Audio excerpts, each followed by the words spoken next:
Hello and welcome back. I'm excited. This week we've got Andre drafting the prototype artifact cube. We're kicking it straight into the first pack.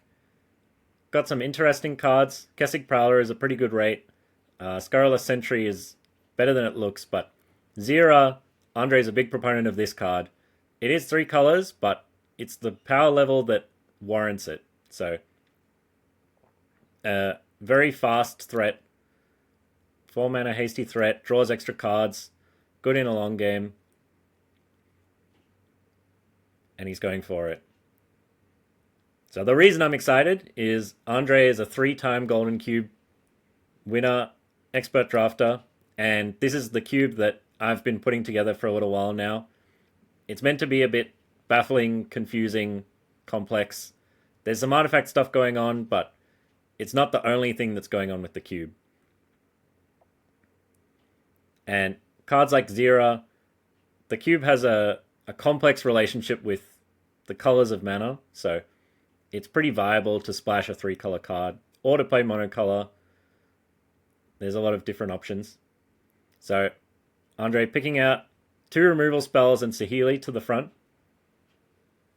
Spatial Contortion is pretty above rate for removal spells in the cube. I think it's the one of only 3 or 4 cards that can actually remove a creature on turn 2. So, in the context of the cube, it's quite above rate. There aren't many cheap removal spells because there's a big incentive to play the cheap creatures. There's a lot of bad cheap creatures, and sometimes you have to dip into them just to make ends meet. Otherwise, Saheeli's got a little bit of synergy going on. There's nothing really crazy to do with the minus ability, but there's a lot of non-creature cards because of all of the non-creature artifacts that can trigger Saheeli without it really feeling like your creature count has gone down too low, as can often be the risk in these prowess decks.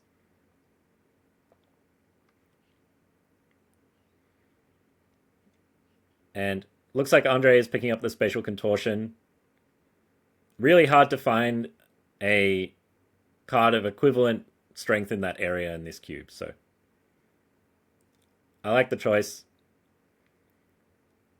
Saheeli, one of the few cards in the cube that's also in Vintage Cube, but in Vintage Cube there's a lot of 1-mana cantrips, uh, even a bunch of 0-mana artifacts, things like Time Vault combo that make Saheeli a lot better. So my broad advice I give for this cube is you have to have 2-mana creatures, and as I said, there are a lot of bad ones, so you have to kind of grin and bear it through those. Otherwise, red has done very well. Of the 7 winners we've had so far with the cube, I think all of them have been playing red or had some cards that cost red mana. So Crystalline Crawler, a surprising overperformer. In the right deck, it's a 4-mana 5/5, but what's crucial is it gives you these huge bursts of mana. Blocks pretty well. Andre likes it. It also fixes the colors of your mana, which is important with this 3-color card. Otherwise, there's some kind of mid-rangey plays, a mana fixing land. So the black-green pain land, good with Zira, but he doesn't have to go crazy passing up good spells for it. Crystalline Crawler is especially good if you've got plays at 7, 8, or 9 mana.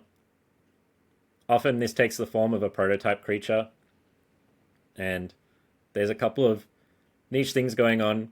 You can, in theory, use Door to Nothingness, but that's a pretty weak card overall. So Anti-Flash, another 3-color card. If Andre wants to go really hard on the multicolor stuff, does have 2 colors in common with Zero Arian, so wouldn't push him into 5 colors just yet. Otherwise, Argothian Opportunist, just a good way to cast 5-mana artifacts on turn 4. The Power Stone token, generally you can find a use for it each turn, so it's not too different to a 3-mana 3/2 that puts a land into play. We've seen a variant of this in Edge of Eternities with the 3-mana 3/3 that makes a land a token. But Argothian Opportunist puts you way ahead in mana if you can find a use for the Power Stone mana, compared to just making a lander.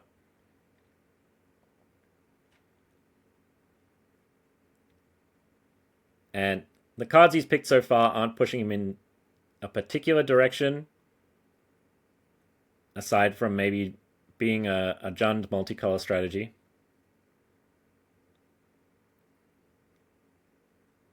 And it looks like he also likes the Argothian Opportunist.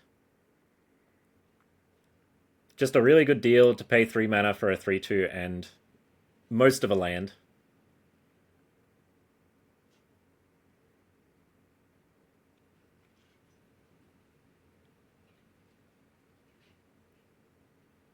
Oh, Garve. So Garve is another card Andrea rates quite highly. Otherwise, we've got Bushy Bodyguard is one of those 2 mana creatures you can play on turn 2, but you'd rather sandbag it. You'd rather have something else to do on turn 2 and run it out on turn 4 or even later. Lupine Prototype is a real weirdo. So, because it requires your hand to be empty before it can do anything, you want to pair it with a lot of really cheap 1 and 2 mana cards, empty out your hand, build your deck in such a way that it's not too. It doesn't cut off all your options to have no spells in hand. Otherwise, Spire of Industry is really good for mana fixing. So, it has a pretty low opportunity cost. Lands, untapped lands that produce colorless mana in this cube have a lot of use. It's pretty easy to get an artifact in play to turn it on. But he's picking up Garve, so looking to be maybe 4 colors, pick up a lot of fixing, cast these mid-rangey cards, and try not to be too far behind on the board when they're down. So Garve has got a little bit of synergistic stuff going on. You can pair it with cards like Voracious Vermin that care about creatures dying.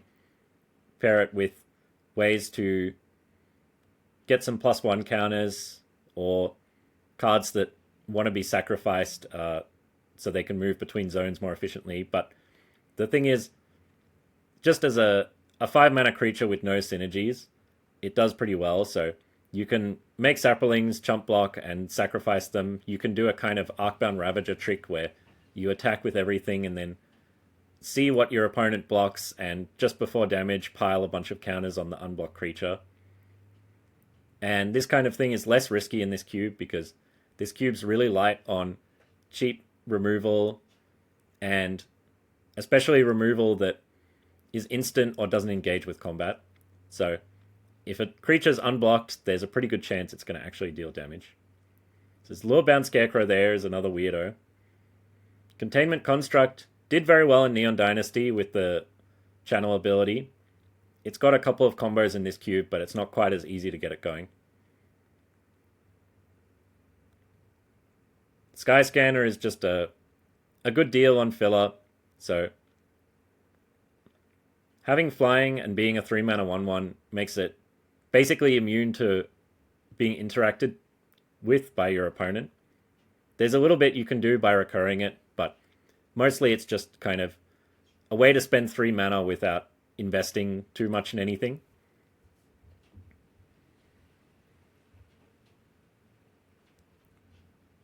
But we see he's also taking a look at Careful Cultivation. So Careful Cultivation is mostly discarded on turn 2 to make a mana dork, but there's a little combo with it in this cube. There's 2 different creatures that can be untapped for 2 mana.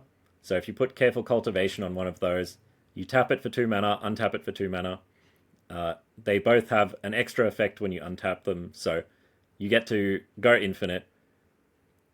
Maybe, but not necessarily win the game. And it's a pretty low opportunity cost to have in your deck. As I said, you really want to have a creature to play on turn 2.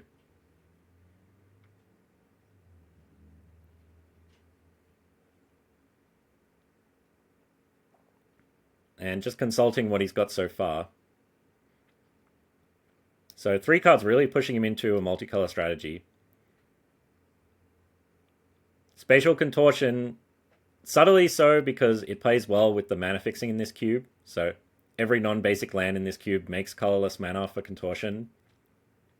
But that's to say, it's easy enough to make colorless mana, you don't really need to build around it. So he's picking up the Sky Scanner. Just something to play on turn 3, keep things going. Kind of good with Garve if you can put counters on it. So that was an Assassin's Creed card. He just had to give it a read. And there's a Painland coming around, but hard to say if Andre's going to be interested in blue mana. So Fall of the First Civilization, mostly just a slow, kind of overcosted artifact removal spell. The other 2 chapters kind of don't matter. So he's going to pick up a Yavimaya Coast. See if he either has a need for the blue mana, or he can also just spend it on Crystalline Crawler. So Goliath Truck is a pretty good vehicle. It's a bit like Renegade Freighter, but it requires a bit more work to run out of control, and in return it runs out of control a little bit faster. Otherwise, Rato Sentinel is relatively weak. It is mostly here to block. It does a little bit of graveyard hating, and in theory helps out if you're getting decked, but if you run out of cards in this format, something really crazy has gone on, because it's quite an aggressive format. Otherwise, you have Moorcrop Banshee, which is really powerful when things line up. You need to find a way to enable Morbid for 1 or 0 mana. So Garve can do that. The most common way is to just attack with a high power creature, convince your opponent to block.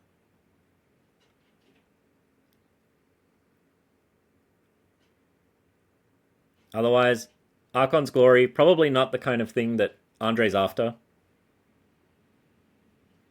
Gearsmith Apprentice, also maybe not what he wants. So it is going to be a Moorcrop Banshee. Maybe. It takes some real work to get the -4/-4 out of it.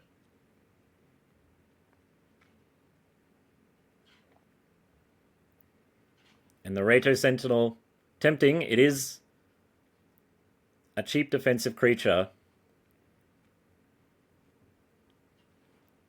But you can't put all of your resources into defense. There's a lot to be valued for just playing a mid-range game, getting some good attacks in, especially in this cube with the battles floating around.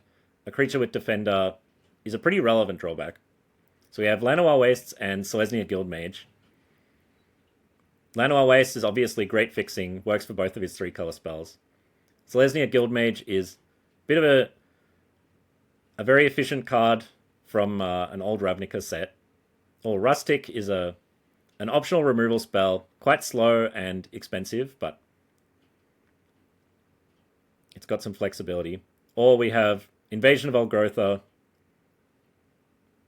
an alright removal spell, and alright if you can flip it.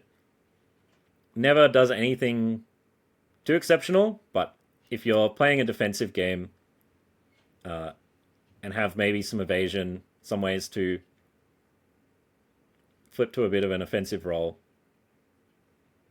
it does alright. And if you want removal, you have to play some kind of overcosted removal spells in this cube.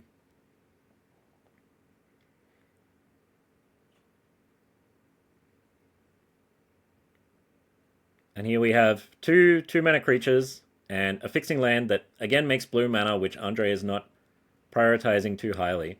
So I could see him going for the Era of Enlightenment. The Scry is pretty relevant if he's having mana issues or just trying to deal with the high curving nature of his deck.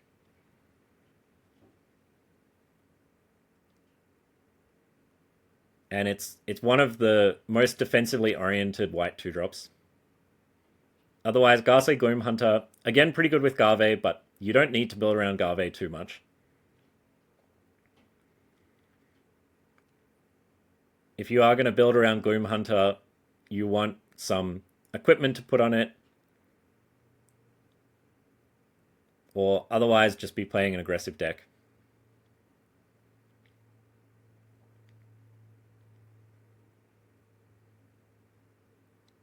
and it's a tough choice. So he is picking up the blue fixing land. And speaking of big fixing lands, Tarnished Citadel does fix for all 5 colors at an enormous cost. So you can always tap it for colorless if you're concerned about your life total. And the games where you need the mana, often you need the mana badly enough that 3 life is worth it. But 3 life is a hell of a lot. So Tarnished Citadel, you don't want to use it for colored mana more than twice, really, ever. But it looks like Andre is leaning towards base black-green, splashing a bit of red, white, and blue to get his 3-color cards and Crystalline Crawler going. Otherwise, with a solid base of black cards, you can kind of do a mono black splashing 5 colors type of deal. So if your only basic lands are swamps, then you won't have to tap your pain lands for black mana very often, so you're limiting the pain from them. And then if you have a deck full of pain lands and swamps, you can assemble the colors for your 3-color cards. Otherwise, Scurrilous Sentry is a pretty good card, but Andre's very loaded up on 4-drops here. And there's a lot of synergies you can have with Scurrilous Sentry that he hasn't picked up yet. So the obvious thing with Scurrilous Sentry is cards that you want to discard or send to the graveyard. But there's also a kind of second level thing of situational cards, especially cheap cards, that you're happy to discard to connive to get the +1 counter. And last pick, just picking up the Crashing Drawbridge, ready for pack 2.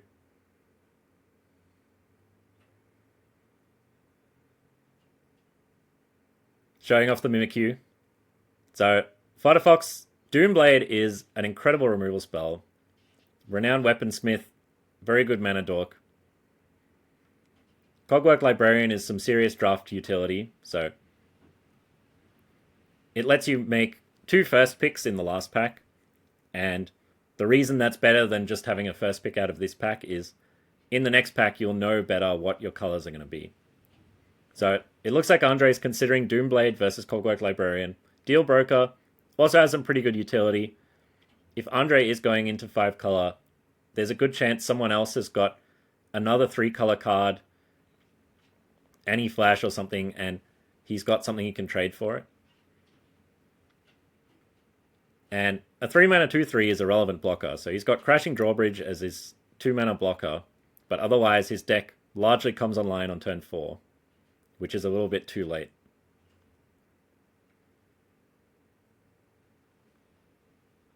So currently he's leaning pretty hard on drawing Spatial Contortion or Crashing Drawbridge to get him through the early game. And Doomblade shores up the early game pretty well and is an insane tempo blowout if your opponent is leaning on 4, 5, or 6 mana creatures.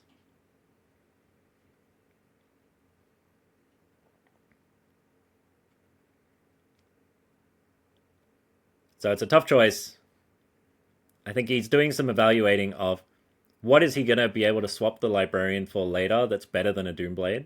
And how his deck's shaping up, it might be that there's a lot of lands that are better than a Doomblade.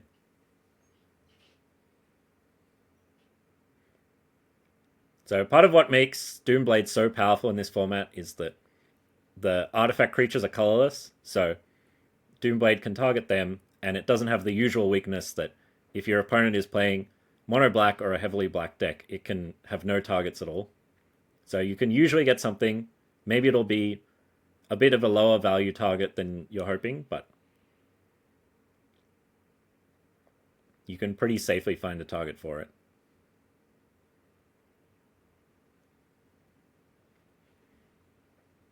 And he's really agonizing over this choice.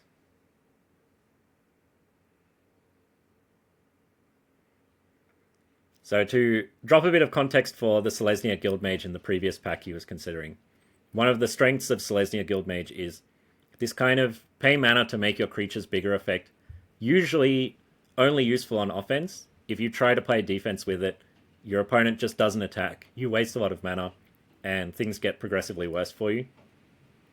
But with Selesnya Guildmage, because it can make creature tokens at instant speed, if your opponent doesn't attack and you can't use the pump ability, you can just keep making tokens. So it actually plays defense much better than this type of effect normally does.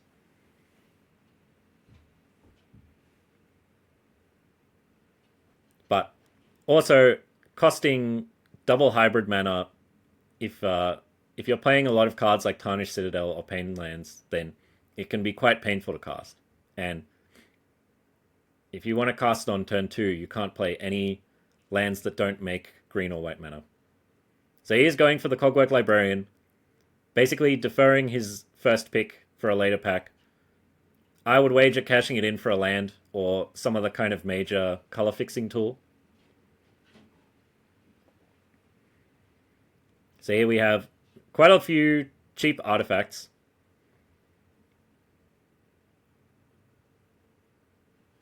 Nothing that stands out too much. Liar's Pendulum, a real weirdo card if you're playing a long game. And Darkstar Augur, the black card in the pack, he's got to give it some consideration from how heavily black his deck is so far. Inscription of Abundance, also a pretty good deal. You do need to have some cheap creatures on board for it to get going. Doesn't play well with Crashing Drawbridge, but the life gain, actually pretty important. I find a lot of games in this cube, things stall out a little bit and then people try to strike for lethal, so having the ability to gain 5 or 6 life off your removal spell at instant speed can often upset a game, help you recover against some kind of flyer or long-term evasive threat.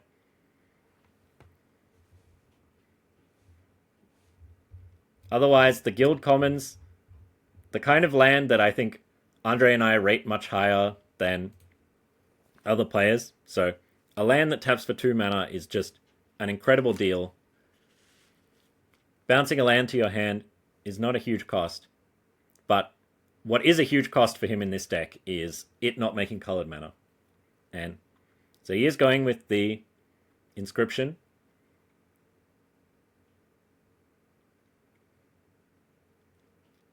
So at 2 mana, it's often a combat trick. His deck is probably not going to be able to turn on the fight mode until later in the game, at which point he can kick it anyway. So for 2 mana, it'll probably see some use if he makes an attack or a block, tries to go over the top of another creature with the +1 counters. But mostly he'll be looking to kick it and get the full deal. And a removal spell with life gain is a very good defensive tool. Invasion of Ixalan, a great battle, so a 2 mana cantrip with some card selection is a really easy card to talk me into just putting into my deck as a baseline. And you only need to deal 4 damage to flip it, and the backside is a relevant threat.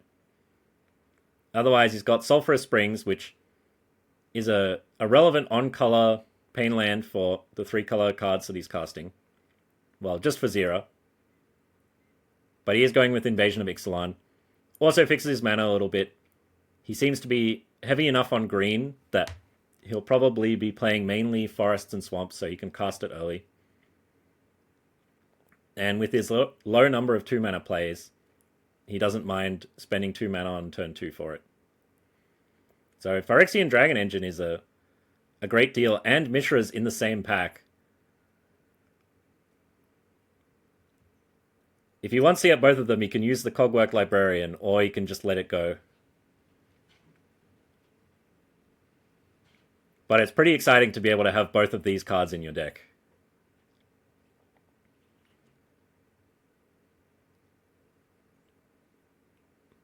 And it looks like he's into it. So we might be seeing a Mishra melded with Phyrexian Dragon Engine on camera. I'm excited for that.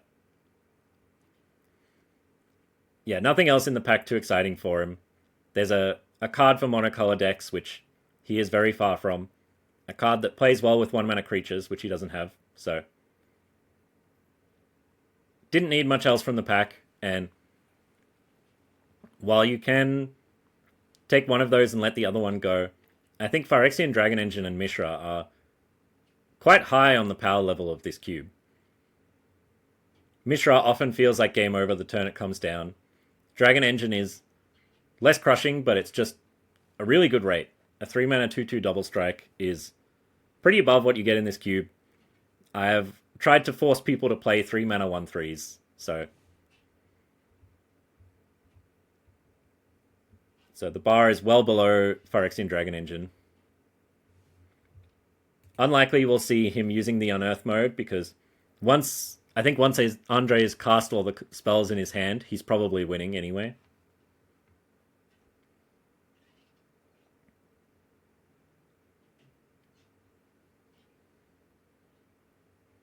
And pretty lucky that he picked up the Cogwork Librarian before seeing that pack.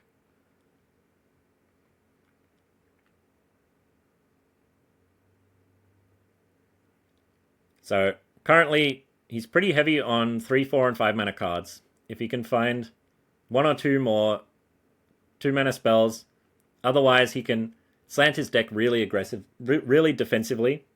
If he's got some 3 mana spells that play well enough on defense, he can skimp on the 2-drops. But I wouldn't recommend it, as a lot of the cheap creatures are things like werewolves that really punish you for not playing anything early. So we have Flubs the Fool, a 3-color card, but not one he's probably very interested in. Capital City, alright fixing, and one of the only cycling lands in the cube, so that's a utility that's hard to find. Otherwise, Chief Engineer, a card I've been quite impressed by, but you want to be casting expensive artifacts with it and playing it with other cheap creatures. But if Andre was heavier blue, I could see him being quite interested in it as a 2 mana 1/3 that sometimes makes some mana. I think that's a card he'd be happy to play if he was looking to play a bunch of islands in his deck. Otherwise, Lodestone Myr, a rare creature that plays much better on defense than offense. Because you can block and then tap artifacts and it can tap itself, it is baseline at least a 3/3 on defense, which doesn't sound too impressive, but if you've got 2 other artifacts, a 4 mana 5/5 is much bigger than anything that's going on, hard to remove, makes a good blocker.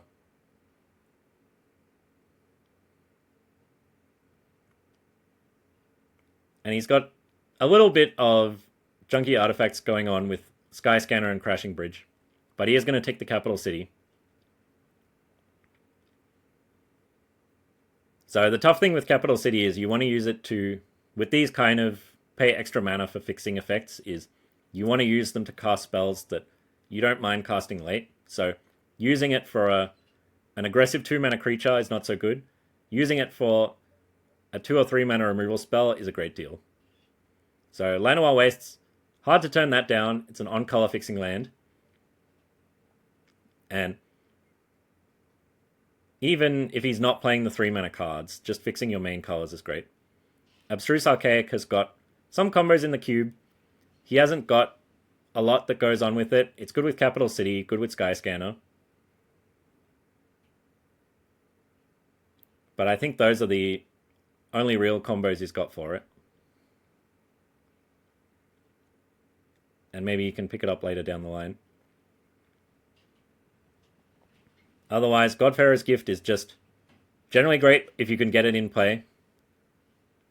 There is a slight hurdle where you do have to get some creatures in your graveyard before it does anything. But Andre's got enough creatures at 3 and 4 mana that it's pretty safe to assume by the time he gets to 7, he'll have something to reanimate. The question is whether he wants to load up on another 7 mana spell. Or I should say whether he should be angling to play more hard to cast spells.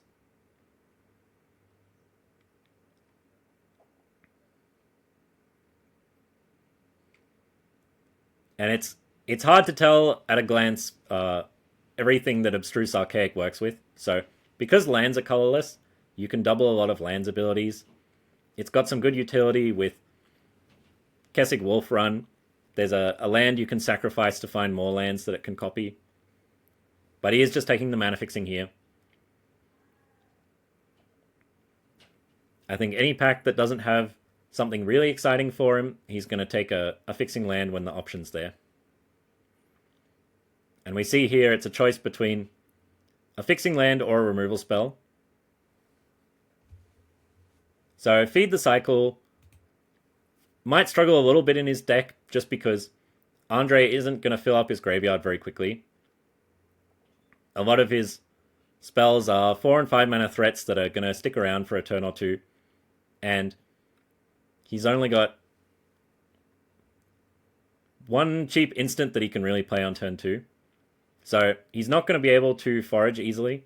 So he's kind of looking at playing it for the full 3 mana, which, to reiterate, is not a bad deal. So I think if he wants the removal, it's still a decent option, but it's not exceptional enough to be better than a Pain Land. So makes sense as the pick here.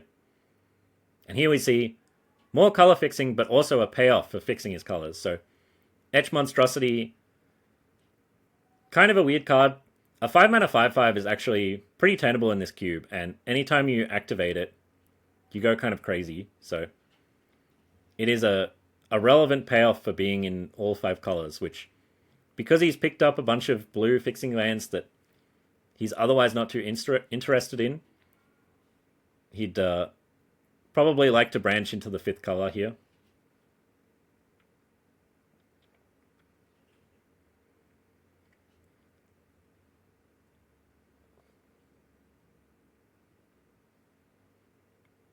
And he's kind of treading in uncharted waters here. A lot of the most successful decks in this cube have been straightforward red or white, 1 or 2 or even 1 color aggro decks. So a 5 color mid-rangey control deck is it's got the tools in the cube, but it's going to take some puzzling to work out how best to fit them together. So we have Mishra's Factory, which is very powerful land, but not making colored mana is pretty rough. Beastbreaker of Bala Ged is a 2 mana creature, blocks well, can shore up his curve quite a lot. And then Topaz Dragon, more of an aggressive card, so giving your own creatures Death Touch, that's got a lot of utility if you've got the smallest creatures on the board and you're attacking into your opponent's larger creatures. So he's picking up Mishra's Factory. Really speaks to the strength of Mishra's Factory that it is still good in a 5-color deck. And Mishra's Factory, a bit more of a defensively oriented manland. There's a trick that a lot of people miss with it where you can block and then activate it to pump itself. So it functionally blocks as a 3/3. And if you're confident your opponent doesn't have a way to remove your land, then you can absolutely play it like that on defense. So nothing Andre's too excited about there in that pack. The black creature cannot block, so definitely not the kind of 2-drop he wants. The white creature recurs 1 mana artifacts, which I don't believe he has any of. So Battlecry Goblin, not ideal for his overall strategy. I'd be surprised to see him play it, but it's fine as a blocker, depending how things shake out for the rest of the draft.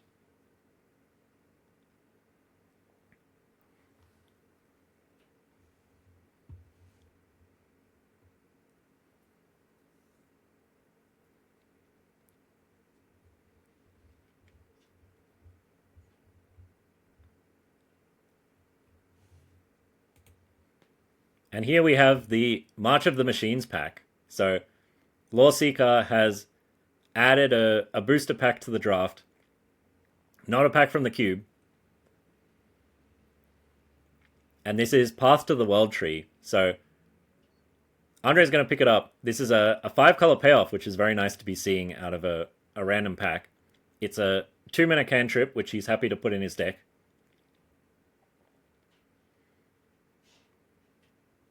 And funnily enough, it's a card that's not from March of Machines, and March of Machines is not from the cube, so it's invaded the draft 2 levels deep. Otherwise, we see Invasion of Tolvada, It is a gold card, so very understandable that Andre's picked it up this late. It's a pretty strong card. It's at its best if you pair it with prototype creatures in this cube, because it's kind of a natural way to get 6, 7, and 8 mana permanents into your graveyard, and then if you can reanimate them for 5 mana, that's a great deal. But then the flip side is, if you're just playing a deck that attacks well, you don't have to set up the enters trigger to be that powerful. You can just recur a 2 or 3 mana permanent with it, maybe even a land if things line up that well. And then when you flip the battle, it's a really good enchantment. So it gives you value over time and keeps you alive. Locks out the flyers. It's just a huge beating if you can transform it. The question is just, when Andre's attacking, will he just be winning the game regardless? So neither of these cards too appealing for him. Merkinsmith is not a great deal, but if he's got 2 or 3 Mers, it's alright. Just a 4 mana 3/1 that draws a card.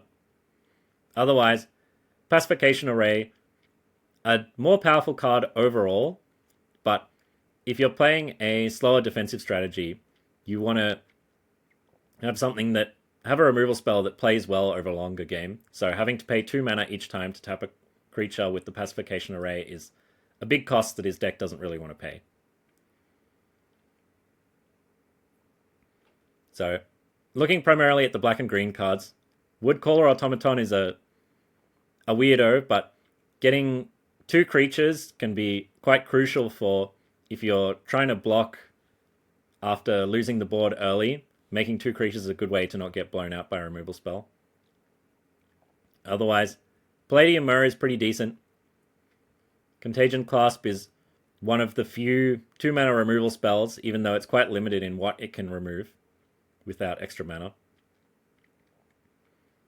And then we have a big green suspend creature, which Andre will be happy to suspend turn 1. He hasn't got anything else going on turn 1. But looking at the Fairy Dream Thief, the Automaton, the Baloth, and the Palladium Myr,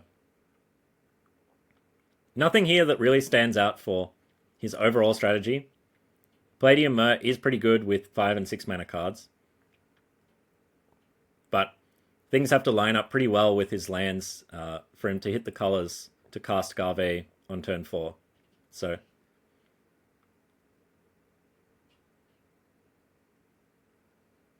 and it doesn't help much with Crystalline Crawler because you want to be spending colored mana on that. But I like it with Etch Monstrosity. I like it with Merkinsmith. Otherwise, Woodcaller Automaton is just a weirdo 4-drop that plays defense alright, but he's going to go with the Palladium Myr. It is cheaper. It looks like he's largely eschewing a turn 2 play, trying to catch up starting turn 3, so he doesn't want to overload on 4-drops. So we have another 3-color card.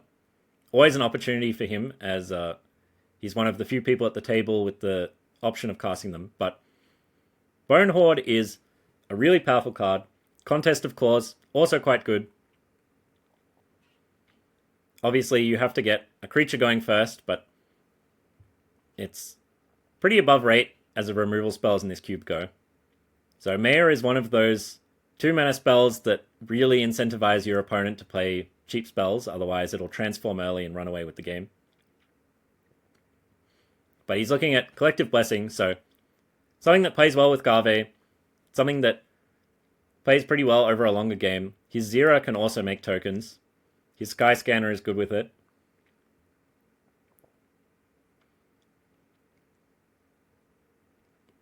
And also with Phyrexian Dragon Engine. And that's a spell that plays really well with Palladium Myr. So Palladium Myr can get it down on turn 4. The Myr itself becomes a relevant threat. And he's going to go for the Collective Blessing. Maya, very tempting there just as a turn 2 play. Hope that it flips. Ride out the long game. Demon Fire, also a pretty nice removal spell. Cogwork Librarian, it is a little bit late in the draft for that draft ability to be too relevant.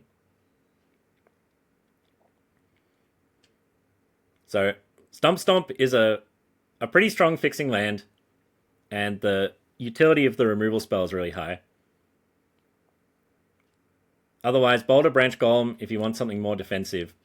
But he's doing alright on defense here. He's got a pretty large number of 3-drops. He's got 2-drops. And he can take the approach that you don't need to play defense that hard if you can turn the game around and just start attacking your opponent.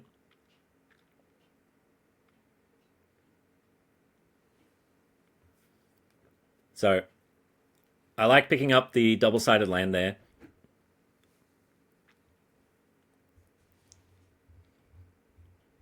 These double-sided dual lands, I think, quite underrated by most players.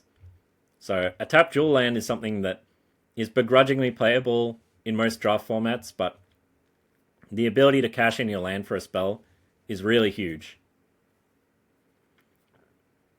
Lets you play 18 or 19 lands, never get color screwed. And being able to cash in your removal spell as a land, vice versa, is actually quite useful when your opponent is not letting things line up. So here we see Mightstone, Weakstone, a split removal spell or draw spell. Also makes mana that he's not too interested in, but with Palladium Myr, just as a 5-mana sorcery, he's pretty happy to play it.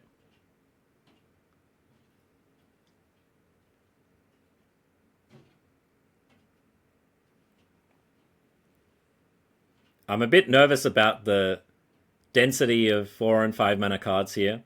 If he stumbles a bit on lands, he can be in trouble. Maybe we'll see an 18 or 19 land build for that reason.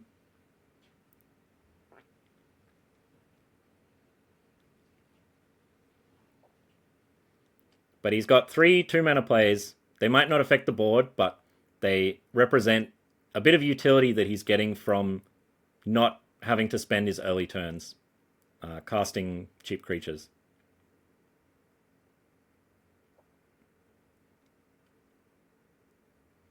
And considering my Myriad Landscape there, so it's kind of like a 3-mana mana rock, but you have to play a tap land first, but then you have the option of not having the mana rock. I'm not explaining it completely clearly, but 3 mana to turn 1 land into 2 is a pretty good deal, and the fact that you don't have to do it when it's not good is a pretty good option to have. Otherwise, he's got the option of another fixing land. Pretty safe pickup here. Nothing else in there that he's too interested in. You know, Sickle Slicer is alright as a blocker, but he doesn't really have much that he wants to equip it to.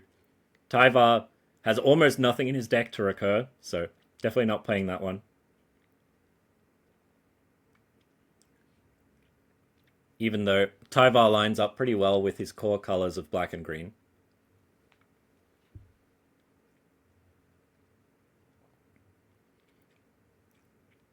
And this is very classic mid-range, so he's going to fall behind a little bit early, hope to not lose too much life, and then play a spell at 4 or 5 mana that stabilizes the board, stops him losing, and then can quickly be turned around to actually win the game before he gets ground out by some kind of slow damage engine or flyer.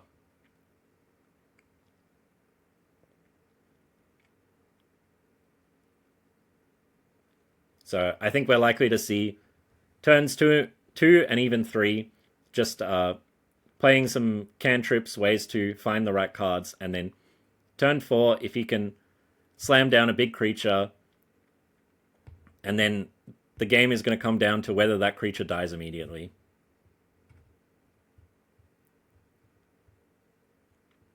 Because if his opponent can take out his 4-mana creature at a low cost and has got a good curve out going, then it may be too much for him to come back from.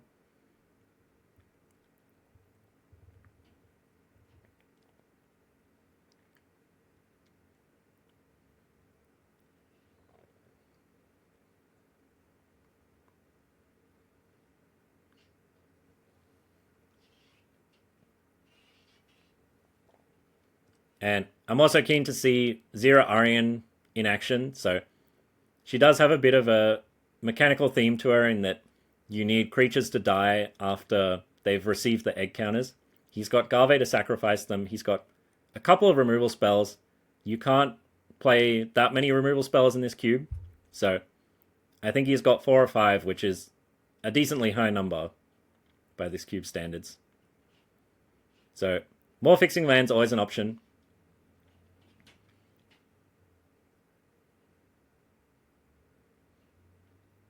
A spider Invasion of Zendikar, which is a maybe his deck is the ideal Invasion of Zendikar deck because he wants the color fixing, he wants the ramp, but he's also got mid-rangey creatures that are going to attack well. So usually the problem with Invasion of Zendikar is you don't want a ramp spell in the kind of decks that can transform it easily.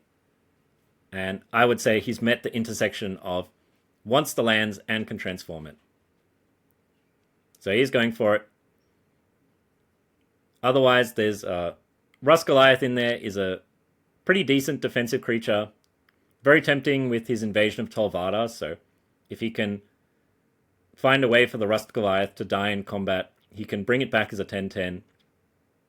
And while a 10-10 is in theory redundant for playing defense, the threat of being able to deal so much damage just means that his opponent has to set up some kind of plan for it if they can't kill him immediately.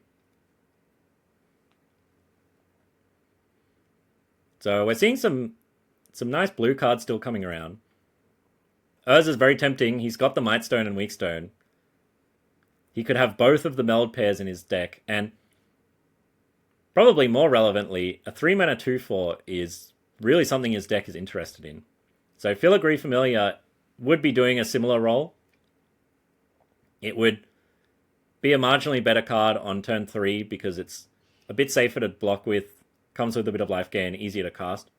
But Urza is worth the opportunity cost for him. So, still some 2-drops, but he doesn't want them in red and white. Voracious Vermin is pretty decent. Doesn't play defense that well, but it goes crazy with Garve. Might be good if he just wants to load up on cheap creatures in the face of an opponent who's got a lot of early starts or werewolves or something of that nature.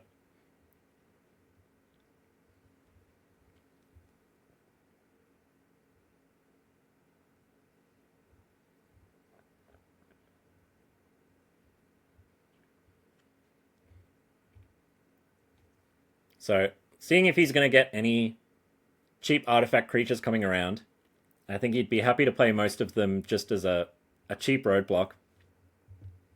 But it looks like he's angling to be more of a blocking with 3 and 4 mana plays strategy.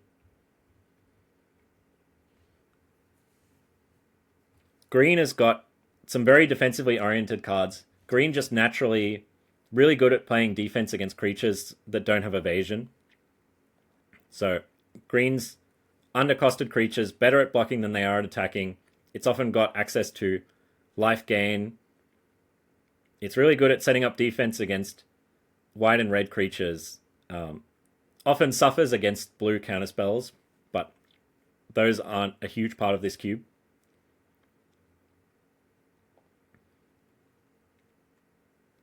So yeah, most green creatures that Andre gets, he'll be happy to play here.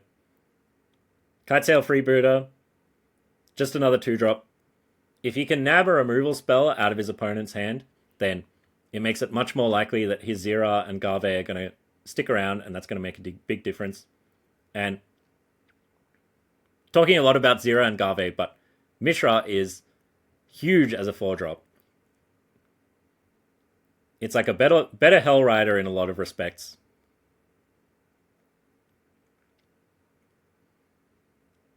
And if you're not hugely behind on board, it makes it impossible for your opponent to race you. So all 3 of these cards, kind of interchangeable. None of them too exciting for Andre. He's pretty short on actual 6-mana spells, so I could see him going for the Baloth as something that plays well with the Palladium Myr. But just going to take the Gust Skimmer. Whether or not it makes his main deck, it's good to have the option of bringing it in against the right opponent. And part of my thesis for this cube was I wanted Gust Skimmer to be playable. So I've tried to craft the metagame in such a way that Gust Skimmer is a card that you are forced to put in your deck sometimes. And just showing you Andre's deck real quick, and then we'll hop into the first match. On the left, we have Gabriel, and on the right, we have Andre. So from Andre's deck list, we see he's got 18 lands and 2 spells that find lands. So he is in on the absolutely must-have 3 lands by turn 3. Probably going to have 4 lands by turn 4. So leading things off with the Mishra's Factory against Gabriel's Ninja's Kunai. Looks like neither player has a turn 2 play.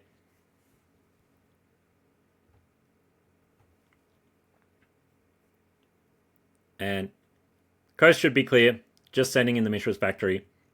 Very few spells in this cube to punish that play. Otherwise, in other formats, you'd have to be worried about a shock or lightning bolt effect.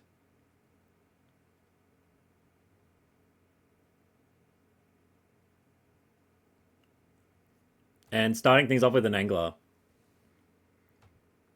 So Angler is pretty easy to grow. Gabriel's already played a non-creature spell, so you can see there's very likely he's going to have ways to trigger it in his deck.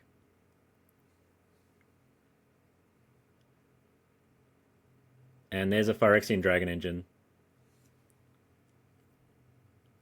So if he has a 1 or 2 mana non-creature spell here, what he can do is he can set up a +1 counter on the Angler, block the Phyrexian Dragon Engine, and he's got to equip the Kunai to the Angler, and then he can block the Dragon Engine, and if Andre has a pump spell or something to interact, he can kill the Dragon Engine. But that's unlikely to really manifest as a blowout because Andre sees the Ninja's Kunai face up. So just starting off with a field research.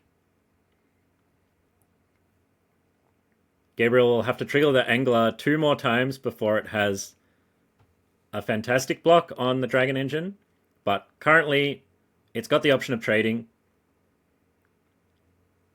And he's just pulled an Izzet Charm off the top, so Izzet Charm very good against the Dragon Engine here. But he's offering the trade up.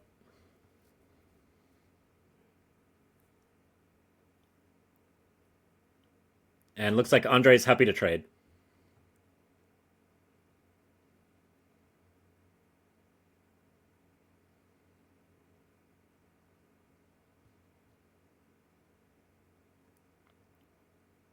So, not sure why the Ninja's Kunai is in the bin there.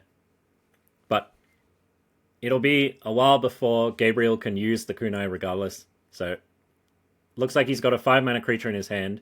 So he can deploy that and then the following turn equip and activate the Kunai to have a bit of removal. But here's Zera. Not at her best without another creature in play. But Andre is happy to pay 2 life for the colored mana here. Zera is really good at generating value turn after turn. So if Gabriel plays a creature and Andre has a removal spell, he can really run away with the game here. And even if Gabriel doesn't have a creature to play, Andre can animate the Mishra's Factory to get a counter on it. But that's pretty marginal. He doesn't want to be spending mana at this point in the game on things like that.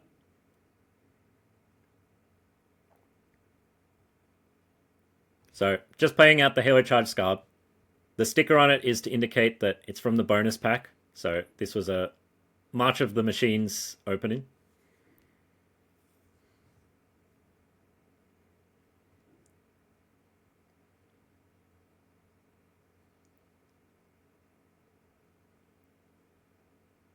So each player mills 2 cards. Gabriel can draw his Divination next turn. And he's got a ton of card advantage set up. So if he can find a way to keep this Zera under control, or if Andre doesn't have a removal spell, that'll hold him well through the late game. a 4/4 and unusually large creature in this cube.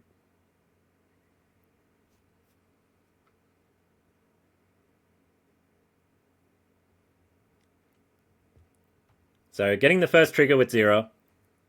The Halo Charge Scarb, if it dies at any point for the rest of the game, Andre's going to get a card and a 1/1 flyer. And killing 0 does not prevent this from happening. So very likely he's going to get a card out of that eventually. Oh, and he does have a removal spell. This is really good for Andre, so he gets a creature, he gets a free card.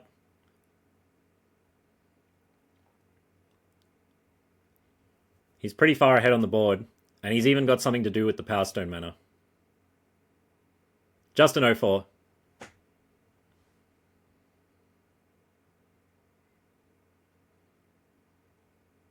So starting things off with drawing 2 more cards.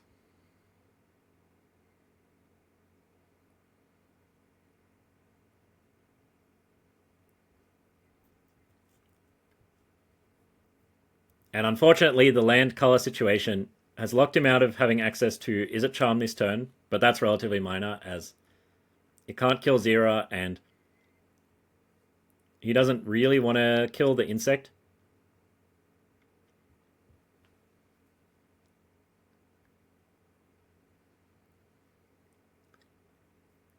Just rewinding that, fixing it up.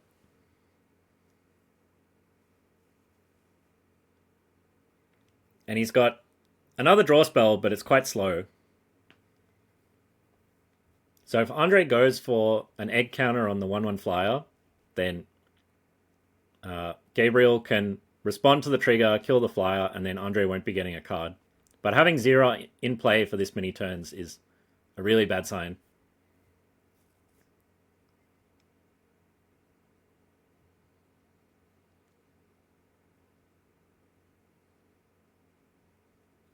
Fixing up the Kuno, that's good. So that was accidentally placed in the graveyard a while ago. But should not have been, as it's an equipment. So I spent a Power Stone mana to turn the factory into a creature. He's got 1 Power Stone mana left, so tapping 4 extra lands for Etched Monstrosity. And the Etched Monstrosity has haste, so that's an extra 5 damage coming in. Looking at 5, 6, 9, 11 damage, putting Gabriel down to 1.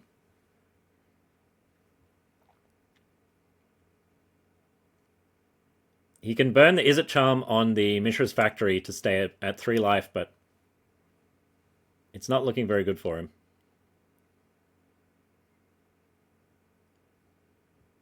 And Andre just putting a counter on the Etched Monstrosity. That's probably the creature besides Zira he's most interested in keeping alive, so anything to discourage Gabriel from killing it.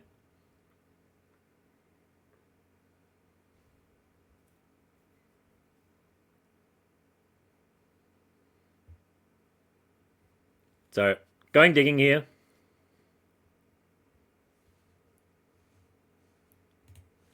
He gets 3 cards off the top, but he can only play them this turn.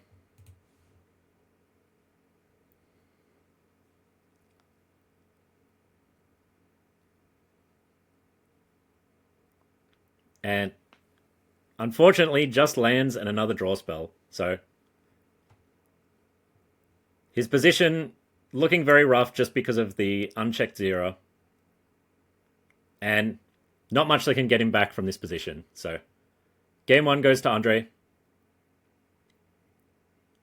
Doesn't look like he'll be changing it up too much. It looked like Gabriel was on a bit of a slower plan, so Andre doesn't need to board in Gust Skimmer or any of his emergency 2-drops. But here he's got a good fast start with the Combat Courier.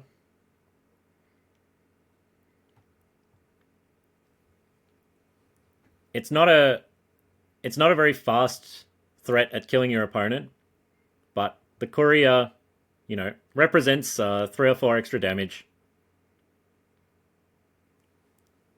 Built to Smash is pretty good here because Andre's pretty likely to block it if Gabriel offers up the opportunity.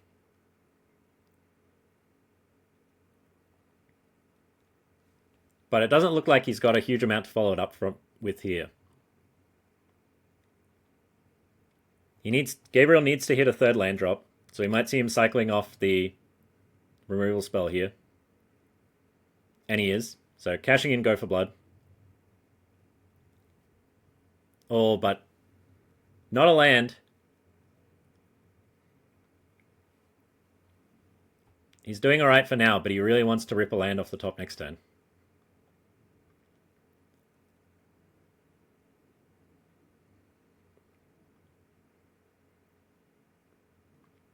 And this is the kind of thing that Andre's banking on. If Gabriel had a 2-drop, he could be pressuring him a lot harder here, but he's having trouble with lands. He's drawn a lot of 3-mana spells.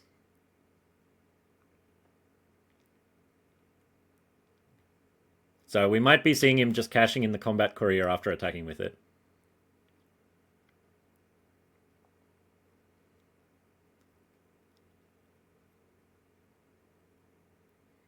And yeah, fishing for another land. Alright, we have found it. So he's got the option of suspending his spell here, but he's going to hold on to it. And the Phyrexian Dragon Engine's down. This creature is so efficient. It's going to take some work for the Angler to be able to have a great block on it. And Andre just flexing his fight spells to the camera.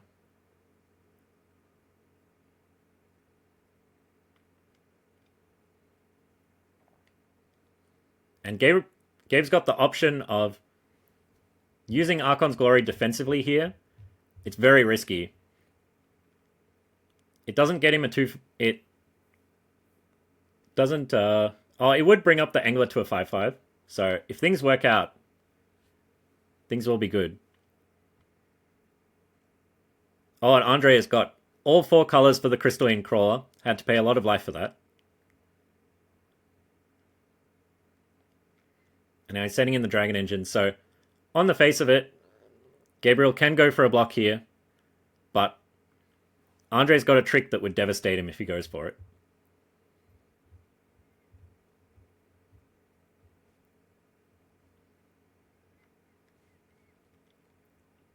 And Andre just holding on to Inscription and Contest of Claws. Even though he's tapped all his lands, the Crystalline Crawler means he's never actually tapped out. He's always got access to that instant.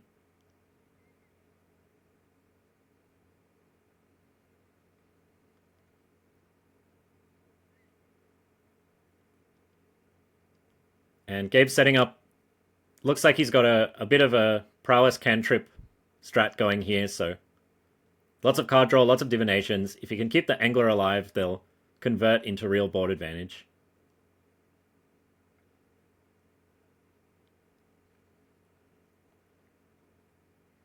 And I think this is just a rules clarification. So Sorcerer's Spyglass, if it names Crystalline Crawler, it turns off the ability for Crawler to put more counters on itself, but it doesn't affect Crawler's ability to produce mana. So it's kind of a half answer there. Does keep it a little bit more in control. Brings the Angler up to a 4/4.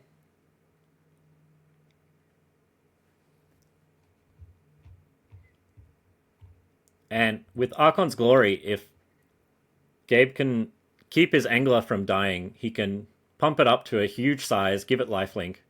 Makes a big difference in the race.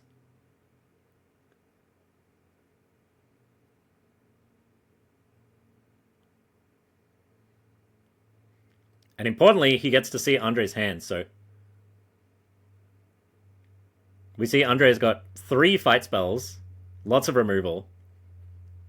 The Inscription is really important to know about, because that one's an instant.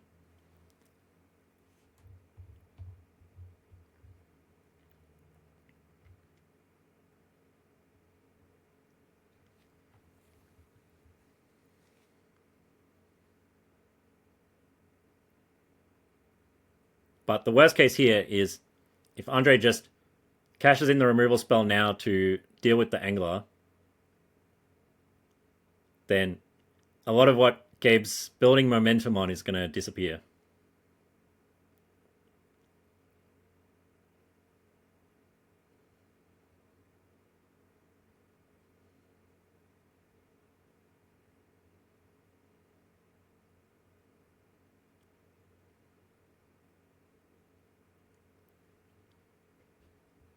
And this is where, even though Andre's deck is not very fast to get on the board, he didn't have a 2-drop in either game. His 3 and 4 mana cards are putting a serious clock on Gabe here. If Gabe had enough time, he could cash in all of his draw spells, draw a bunch of extra cards.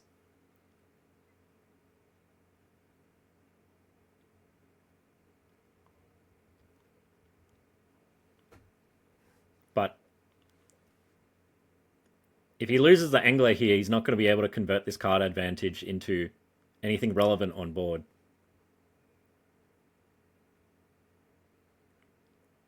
Because he is down to a combat trick, a draw spell, and another combat trick in hand. So Andre just sending them in, knowing that if Gabe blocks, he can fire off the inscription.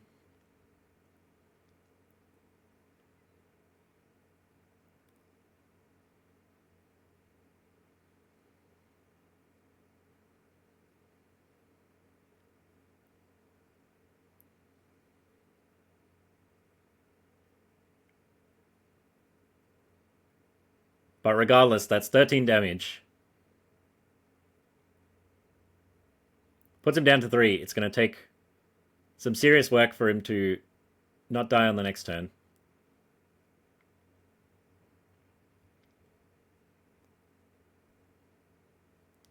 And yeah, Andre's going to play it safe and remove the Angler.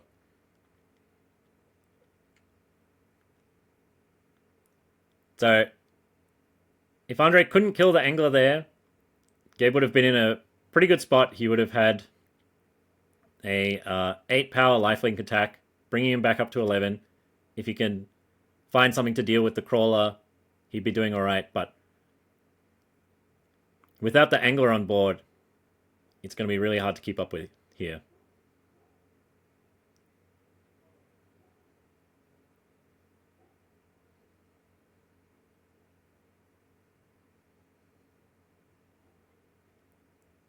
So, Atmosphere Surgeon, the only creature he's got access to now, and not one that's great on defense.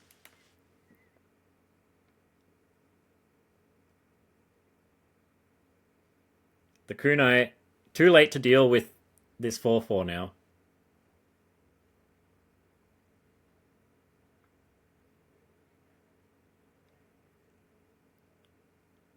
So all it took was a very overstated 3-drop, and then a pretty nice 4-drop, and Andre could run away with the game here.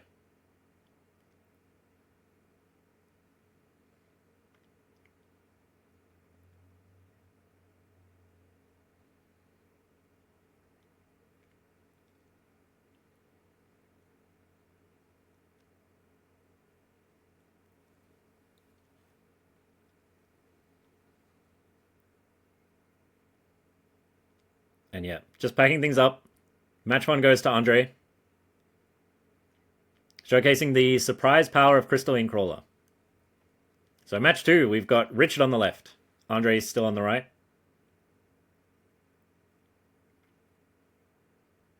Here with another slow start.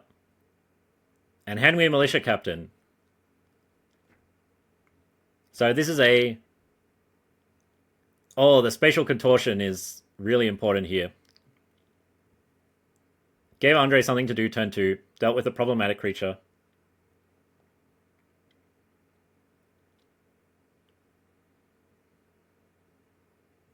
I've got Chief of the Foundry. Could potentially trade with the engine. Richard's not going to risk it.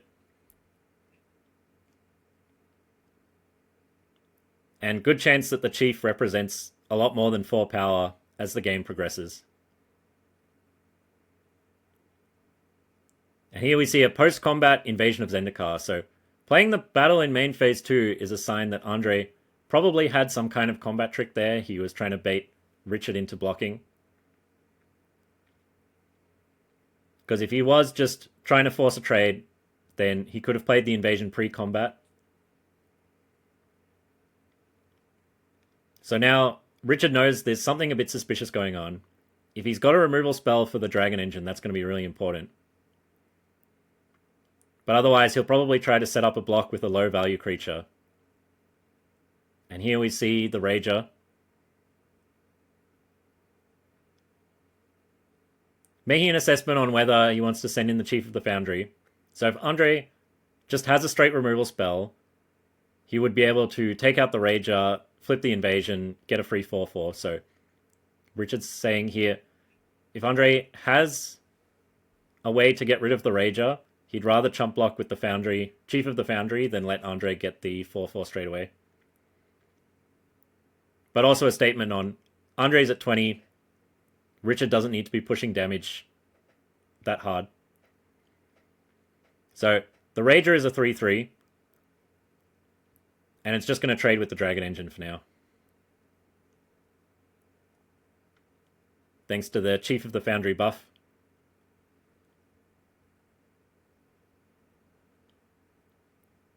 And here's Urza. Supreme blocker in this case.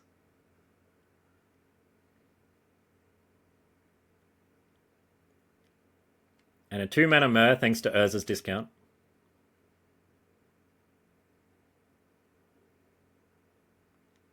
So Andre turning off the heat for now. Not that interested in attacking. Richard's Vault of the Archangel is ready, but he doesn't want to be spending 5 mana on that just yet. So he's going to play a Leonin Squire. Trigger does not have anything to bring back, but he seems just interested in getting a creature on board. Wants to have good ways to defend the invasion in case something happens.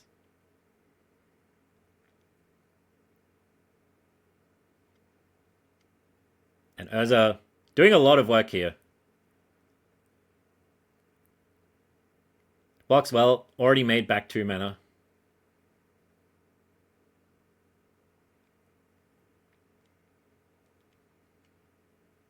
Looks like Andre's got the inscription again here, which is a real blowout if things line up the right way. So he can beef up Urza, take out the Chief of the Foundry, and go for an attack, but he's got to be a little bit wary. Richard's got 4 cards in hand and 3 mana unused.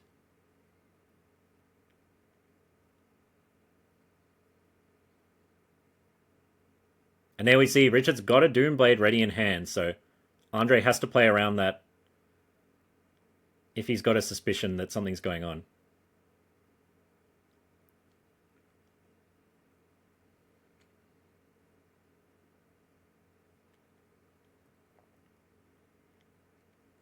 So both players a bit stuck with not being able to tap out. If Richard taps out, he gets blown out by Inscription of Abundance.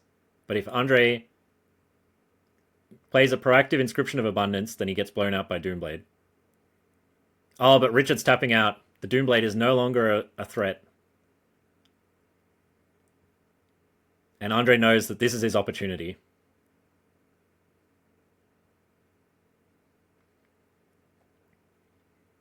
So 4 mana thanks to Urza. He gets the kicked Inscription. He can beef up the Sky Scanner most likely, and then take out the Leonin Squire. So Richard's wasted his whole turn giving the Squire Death Touch, which is not going to resolve before the Squire dies. Oh, but he's taking out the Chief of the Foundry.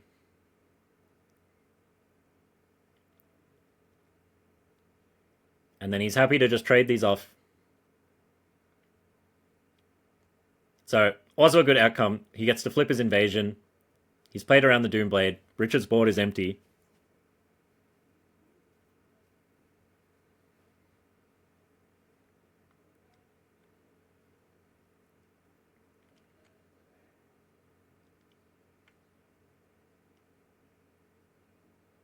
And yeah, no need to attack with the Palladium Myr. It seems he might have something in mind for the mana from it. It's Garve.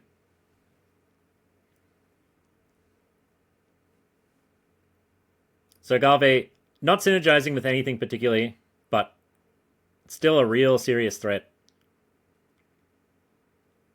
If Richard had a removal spell, Andre could make 4 Saprolings in response. But the Doomblade can't even target the Gave here.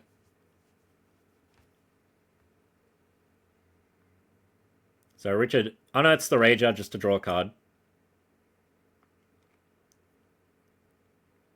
Looks like he's running a bit out of gas, and the Doomblade does alright here, but it doesn't deal with the Gave, which is what's really threatening to take over the game.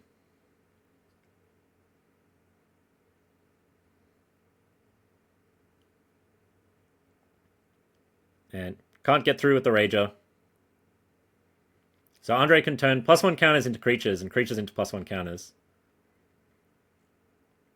So currently he's just going to max out on creatures in play.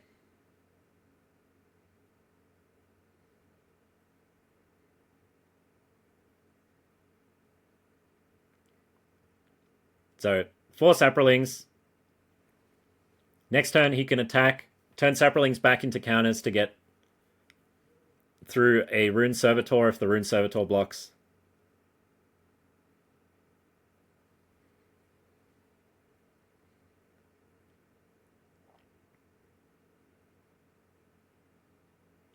So Richard doesn't have a great block here. If he blocks a 1-1, he can use the Doomblade to kind of play around the Gave a bit. Oh, and it's Collective Blessing. Oh, the overrun that lasts forever. And that is going to wrap it up. Andre attacks for a huge amount. Tons of creatures on board. Richard is well behind. Richard had the turn 2 and turn 3 start, but that flipped invasion of Zendikar made such a difference in terms of board state.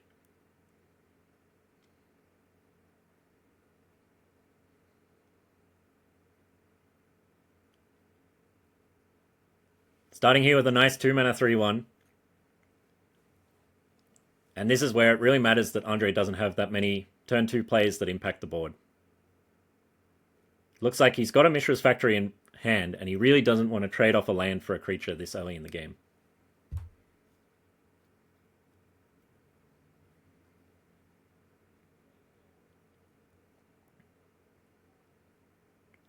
So, most likely, he'll just be priced into taking 6 or even 9 damage from this Harvester.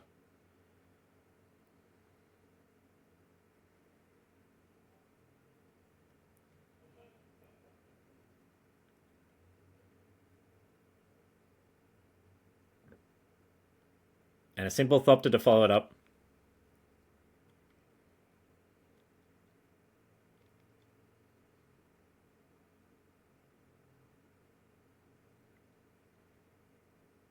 So Palladium Mer, still not a great blocker. He definitely doesn't want to trade off his Mer because that extra mana is going to jump him into the mid and late game.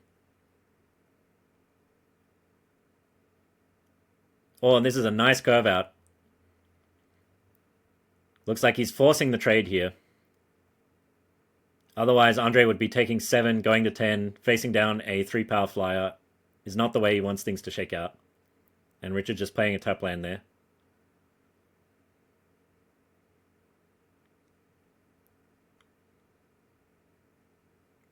And even with the trade, next turn Richard can unearth the Harvester. That presents 9 points of damage potentially. Andre's got to be interested in setting up some way to block this turn. And he is, so. Pays a lot of life for it. Gets the Crawler. Gets the Opportunist. So this hedges him a bit against removal. And also recognizes that the 5-5 not necessary for blocking the Chief. Can't block the Thopter anyway. He'd rather get more mana and power in play.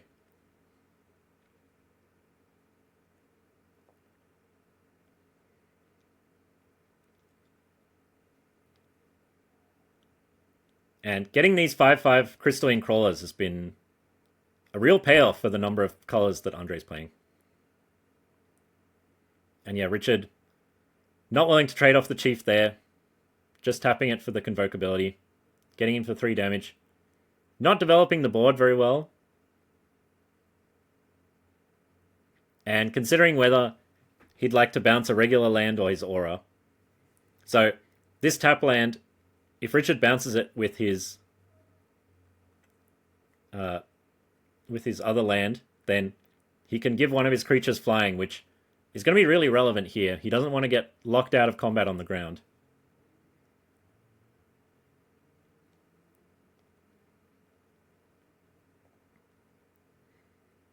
And depending what Andre plays here, if he can't threaten something more proactive, then Richard can set up 7 power in the air, knock Andre down to 2.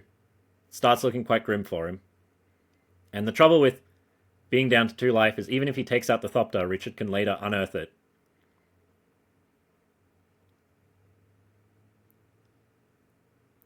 So, a very all-in approach from Richard. He doesn't have access to black mana anymore. But if Andre can't get something going this turn, he's going to be in real trouble. Oh, and it's Invasion of Tolvada. So pays more life for this, but he gets back the Myr. He has exactly 5 power, so he can transform the Invasion.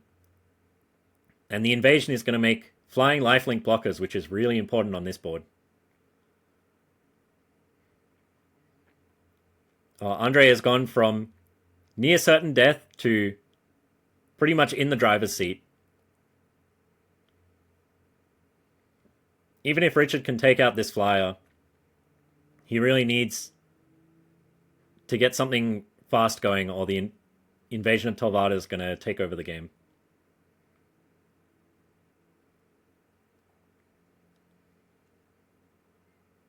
So he's got 5 mana. He has the option of spending a lot on the Heirloom Epic if he wants to draw an extra card. He'd really like to get the Glasswing Grace going, but it's a lot of eggs in one basket. So just starting off with the Matter Reshaper.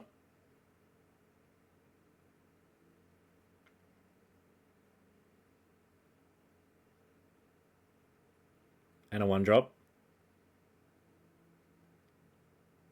And settling in with the Heirloom Epic, so Richard's trying to get something big going so he can keep up with the Broken Sky. Trades is 3-2 with the 2-1.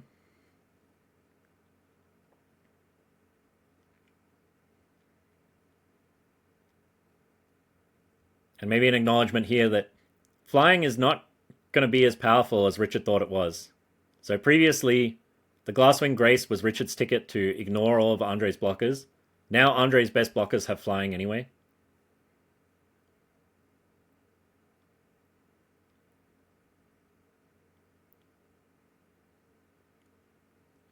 So what Richard really wants is some kind of big creature to really get over the Broken Sky, but that's a big ask.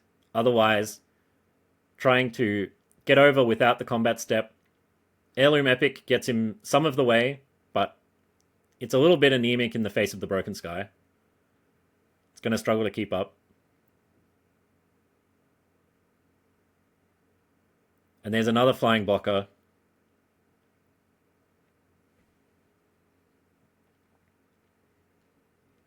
I think if Richard wants to get back on the offense, his best shot is to get a creature with quite a lot of toughness, put Glasswing Grace on it, hope that nothing happens to it, and at the very least he can force Andre to chump every turn. Oh, it's another invasion. Andre's going to get to flip this one too if he wants.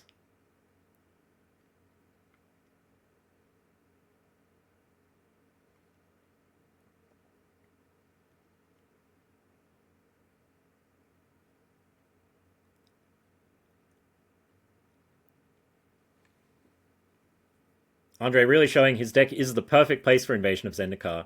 He wants the lands. He's flipped it every time.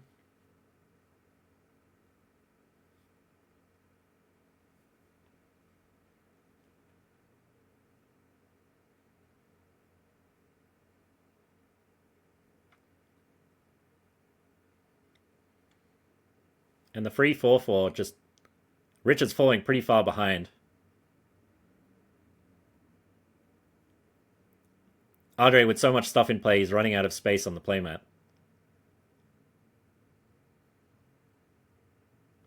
So Broken Sky makes a token at end of turn.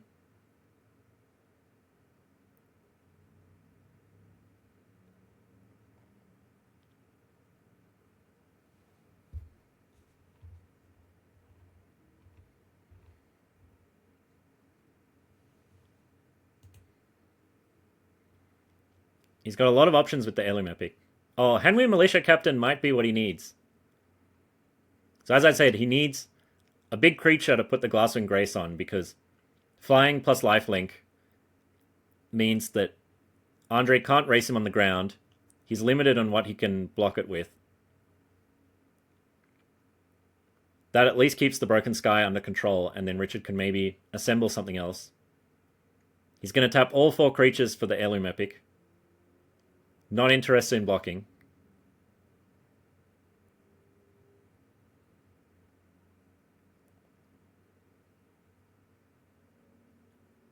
And just a Rager for another card. So because Richard's life total is high enough, and he's not going to be able to end the game anytime soon, he's trying to settle in for a long game, using the limited tools that he has in white. But cards like Henry Militia Captain, Heirloom Epic, and Doomblade are cards that can play pretty well into a longer game.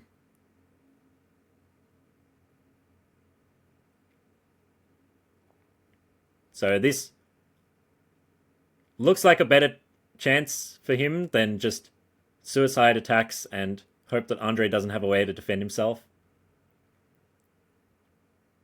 But it is doing it the hard way. It's going to be a lot of tough decisions and ways for it to go wrong.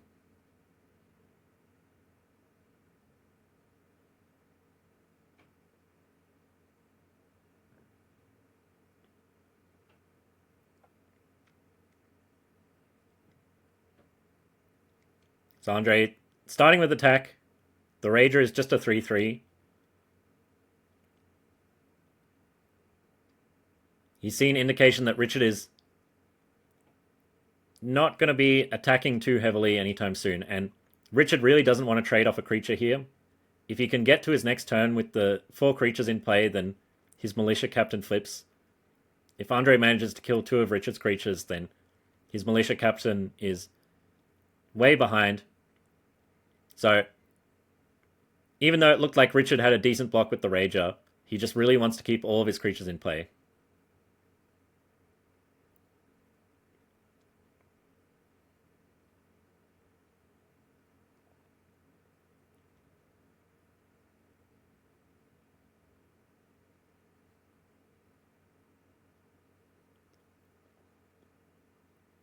So 5 mana for the Mightstone and Weakstone.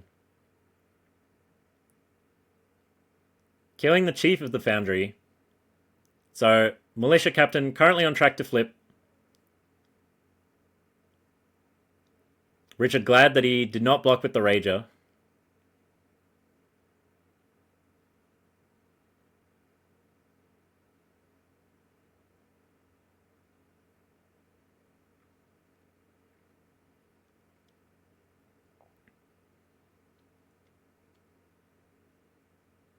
Oh, but Morkrut Banshee. So, because Richard's Chief of the Foundry died, Morkrut Banshee triggers, deals with the Henry Militia Captain. That was Richard's best shot in this game. Now, even though it's pretty easy for him to draw 2 cards a turn, he could start giving his creatures lifelink, but he's just losing a lot of board material.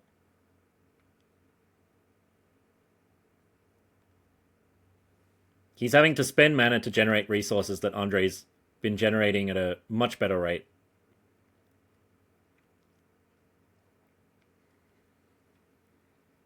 And Andre's just got much beefier creatures. He's going to have 3 4/4s, a bunch of flyers.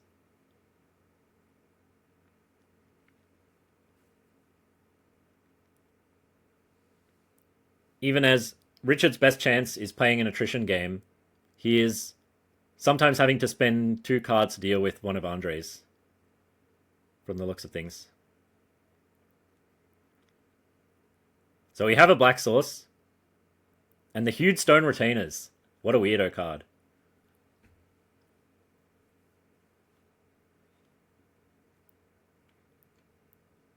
So Richard can trade off the Retainers at least. Depending on what he wants to do with the Matter Reshaper, that's a good blocker. He doesn't want to trade too aggressively because of his Heirloom Epic. And he can afford to take some damage and make it up with Lifelink.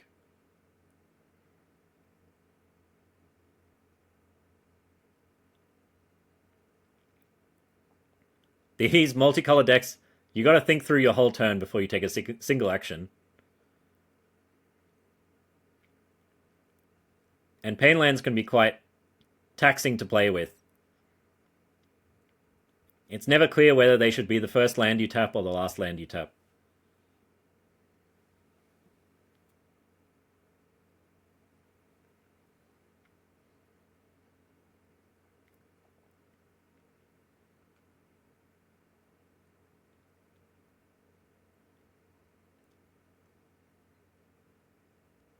So starting with an attack, pretty willing to trade off these 4/4s here. Recognizes that he does benefit a lot from putting Richard under a clock, with Richard trying to fight some kind of attrition plan here. And Richard can't really play around much here, so likely setting up for the obvious blocks. Has to block the Banshee to avoid going down to 2 life.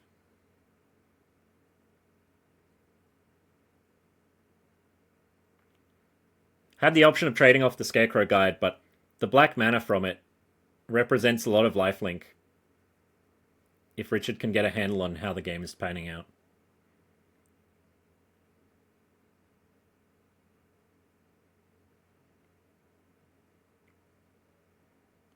And I think reconsidering his block a little bit here. So the other blocking option Richard can go for is he puts the 4/4 and the 3/2. So the 4/4 survives. He double blocks the Awakened Skyclave. So similar outcome, but Richard takes 4 extra damage and keeps his Retainers alive.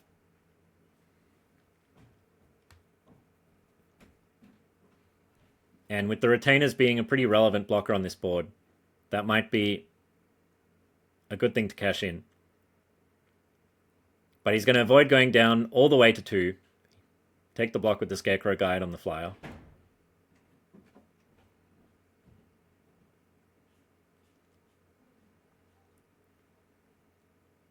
And Andre has the option of not killing the Matter Reshaper to avoid the trigger, but the trigger's not strong enough for that to be the right call.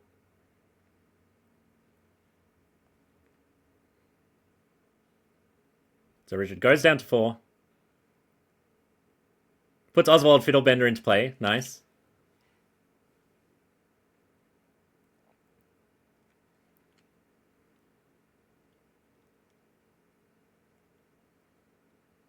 So Fiddlebender's got a bit of a marginal combo with Hued Stone Retainers. Lets you upgrade any 2-mana artifact into a 4/4. Oh, and we got an Etch Monstrosity. So Andre does have white, blue, black, red, green on his lands.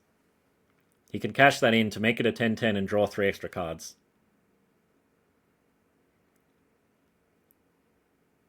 Which is pretty nice.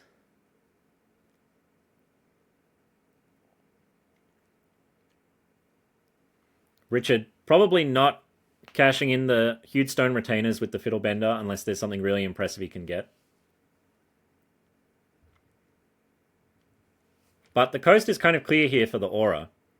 So if he Auras up the Retainers, he's got a 6 power flyer. Bumps him back up to 10 life.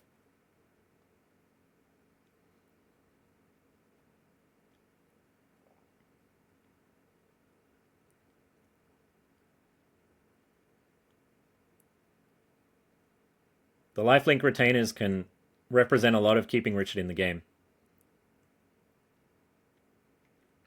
And he's had a lot of unearthed creatures sitting in his graveyard, but no real opportunities to get value out of them. Doesn't have the mana to spare. Doesn't have the empty enough board to make a good attack. But this is where the unearthed creatures are also a good combo with the Fiddlebender. So you can unearth something, sacrifice it to the Fiddlebender, get a little value that way.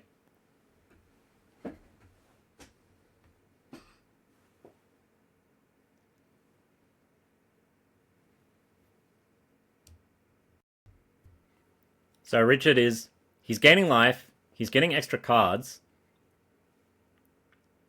He's doing the approach that a slower white deck has got in a longer game.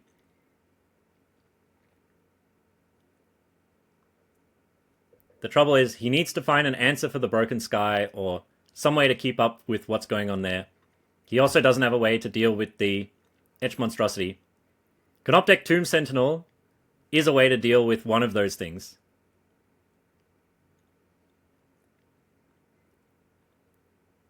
So Andre activates the Monstrosity, draws 3 cards. It's now a 10-10. So Richard has to chump block it.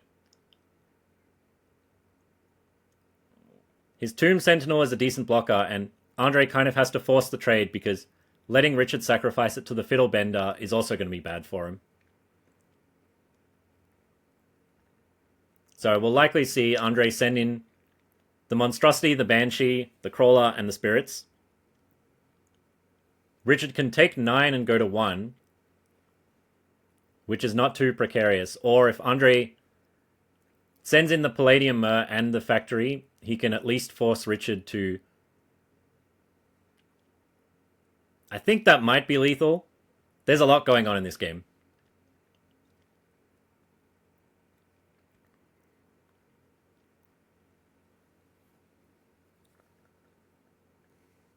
So yeah, if Andre sends in everything, he would be able to deal 10 damage. He doesn't really need to take a risk at this point in the game. He's looking pretty firmly in control.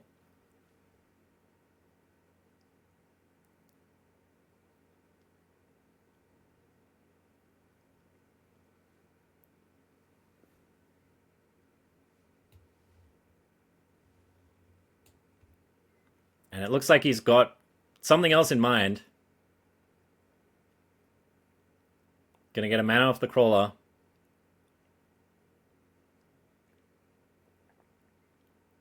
And it's Urza, Lord Protector, the other half of the meld combo.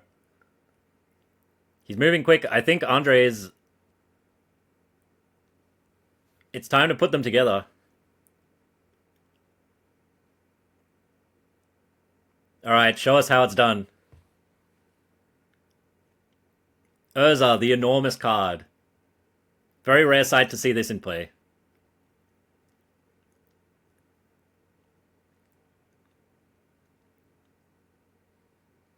So, he has the option of using the -3 to remove both of Richard's blockers, swinging in for lethal.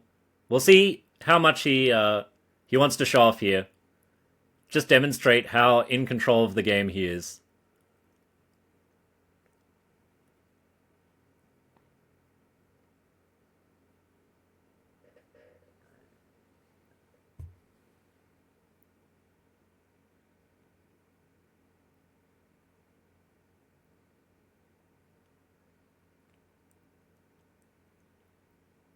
And yeah, Urza's here to style on everyone. So, takes out a permanent, gains 2 life, generates a bunch of extra mana. Andre's got Contest of Claws. He's going to discover 8. See what other permanents we can get in play. Ah, Phyrexian Dragon Engine. Very good, very good.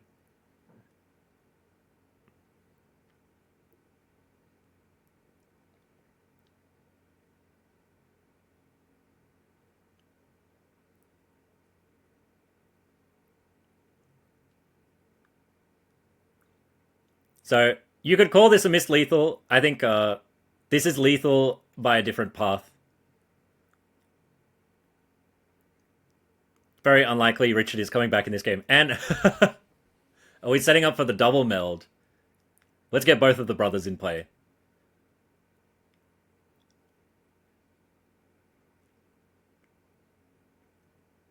And while we're at it, send them all in. So Richard can jump there, trade there. He takes 8 damage. Andrea goes up to 9. Richard has no more creatures in play. Oh, and Mishra triggers off of the attack. So Richard is well dead. That's enough of a win to count for the next time they play as well. What a powerful statement from a 5-color mid-range deck. And we're off to the finals against Patrick. So Patrick's got a little bit of a slow draw, a 3-drop, and a Planeswalker. But despite how well Andre was attacking to transform battles last match, I think a lot of that came down to Richard not being prepared to play defense. Whereas with Patrick having a Planeswalker in hand, he's not going to let his guard down. If he can stop Andre from attacking Kaito, he will. And that'll make a big difference for getting ahead in the game. An unchecked Planeswalker, pretty hard to keep up with.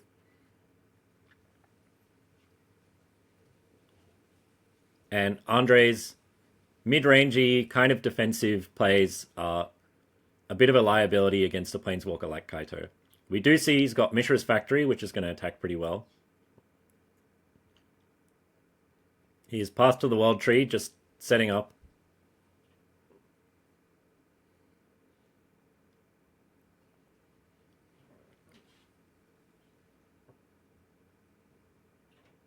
And no, I cannot cycle the Fiery Fall there.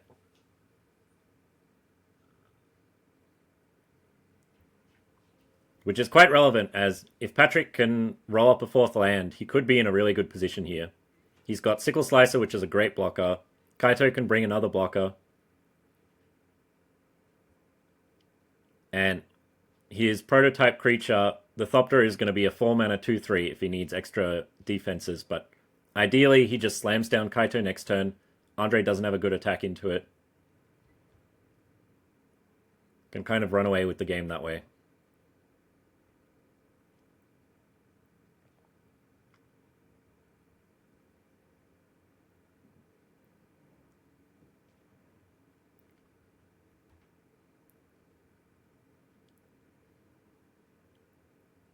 And Andre just passing. Oh, that is devastating, not drawing a 4th land.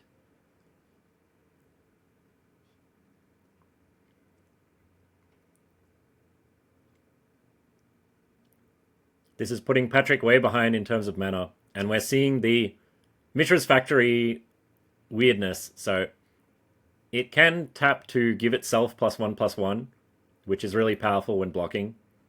So Andre turns it into a 2/2, blocks, turns it into a 3/3.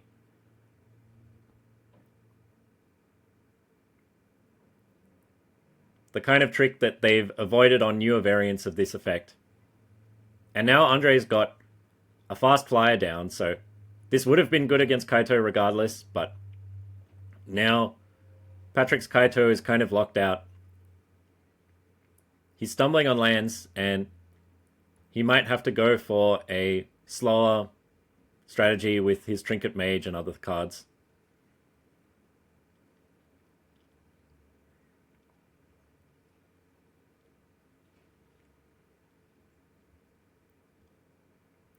So currently I think Patrick just wanting to hit more land drops, get the mana going to use up his equipments, abilities, expensive spells.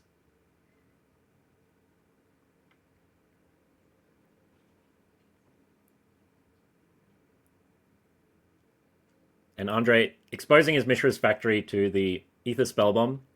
Probably doesn't mind getting it bounced at this point.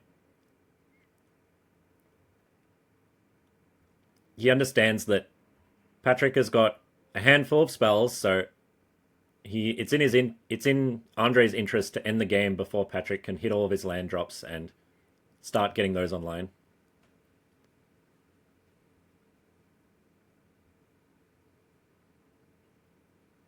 So we're just doing this before attacks. Patrick bounces Zera, makes sure that Andre can't put an egg counter on Mishra's Factory. and putting Andre in an awkward spot where he has to choose between attacking with the factory and casting Zero, but it looks like he's got another play. Palladium Mert, he's not unhappy about that. Or still no fourth land. And these 3-mana 2/2s are generally pretty good with the equipment. You just need time to get them suited up.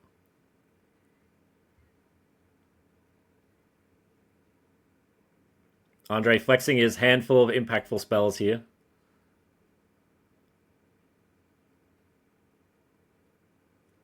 So Scuttling Doom Engine, another piece that's going to be really good if Patrick gets to the late game. He's not in danger of dying quickly, but he is in danger of falling behind against something like a battle or Zero's repeated triggers.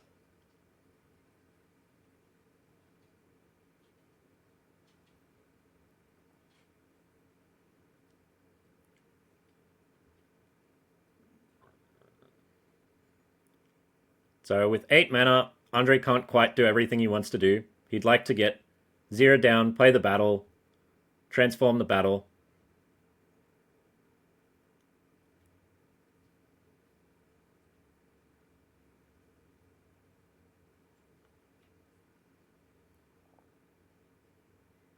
Gotta carefully choose how to tap in these 5-color decks.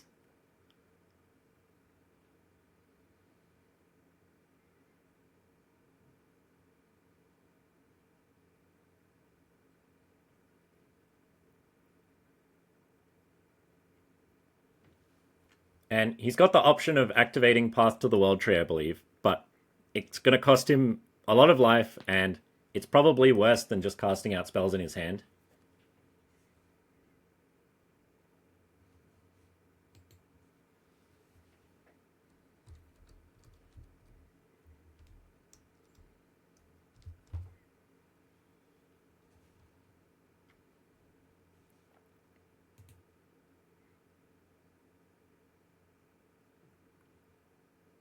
And minimizing the pain loss, the life loss due to pain lands.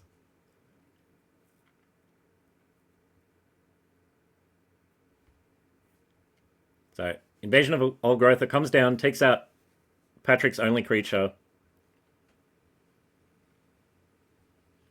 keeping his equipment from having an impact on the game just yet.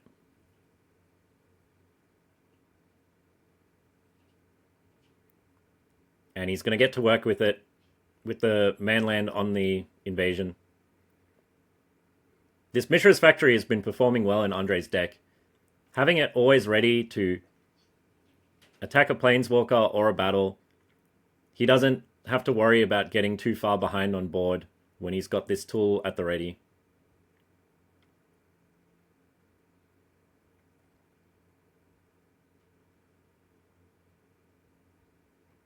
Oh, and no targets left for the Trophy Mage, so 2 of Patrick's 3-mana artifacts already in play. He's been having some rough draws this game.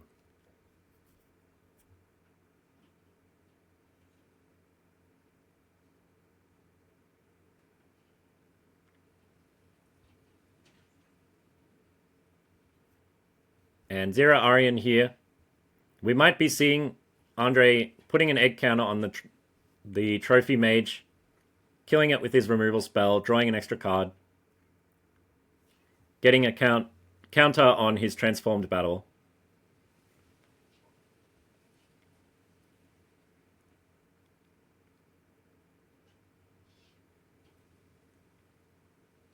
But he's also happy to just send in his creatures, egg up his Myr, and say, normally he wouldn't want to trade the Myr off for the Trophy Mage, but in this case, getting the free card out of Zero is well worth it.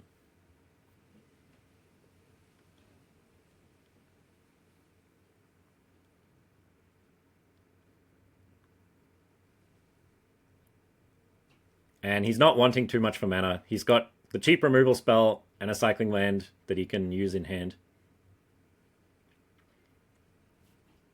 And this removal spell especially is here as a bit of an emergency out. So if Patrick has some big play involving equipping his creatures or in this case defending Kaito, that surprise removal spell can really disrupt things.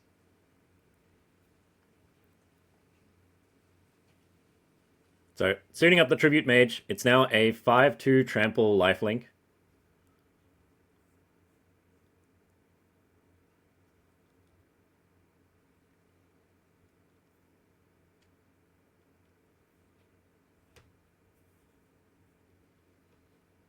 It's a very serious threat in the race.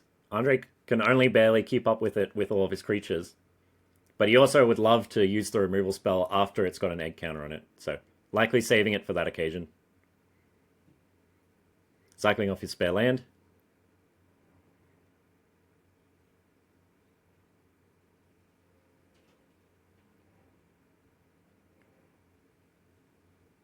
And Patrick really suffering from the glut of cards in his hand. He's drawn a lot of 6, 7, and 8 mana cards. He's got a Planeswalker that's not so good as he's too far behind on board to use it.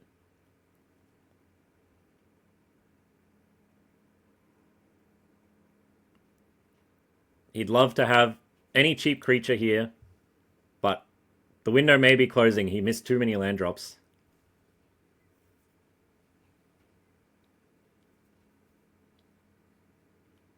And I think Andre deciding where that egg count is going to go.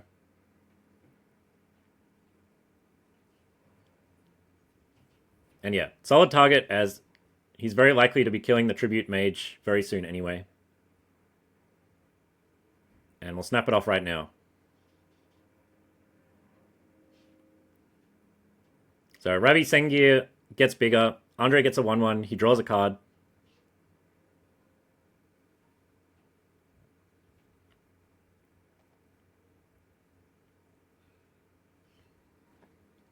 He's getting a lot of value here now that all of his stuff is online.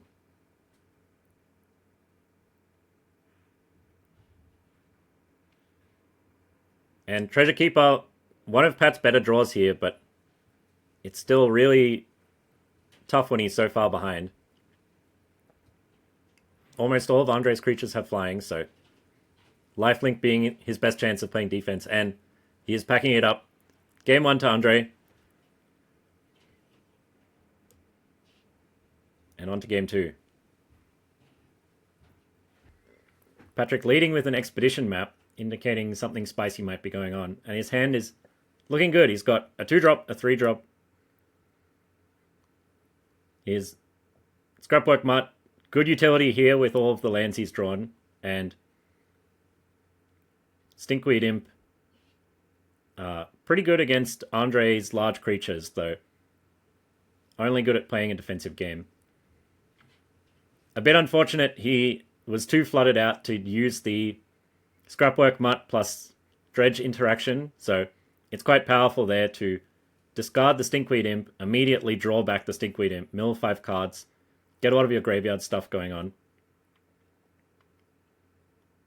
And taking a peek at what Patrick's showing us in his deck, Blade Coil Serpent is a very nice card. So, costs at least 6 mana, draws a bunch of cards, makes your opponent discard cards. You generally don't want to spend more than 2 red mana on it, because you just want 1 instance of the haste trigger. But the way things are lining up, we might be seeing him just playing it straight up with blue and black to draw a bunch of extra cards. Speaking of drawing cards, Quicksmith Spy, very nice. So his Expedition map is going to be drawing an extra card every turn until Andre can deal with the Spy, at which point Patrick can sacrifice the Expedition map without losing out too much. And so far, no important creatures except the Spy, so happy to take the trade here.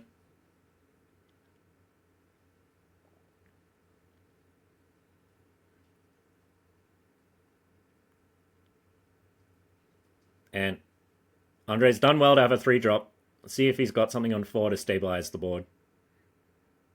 But what he really wants is a way to either put on pressure or kill this Quicksmith Spy. So Mishra is an extremely powerful card. Basically, a better Hell Rider under most circumstances. But it's a little slow if it's the first creature on board.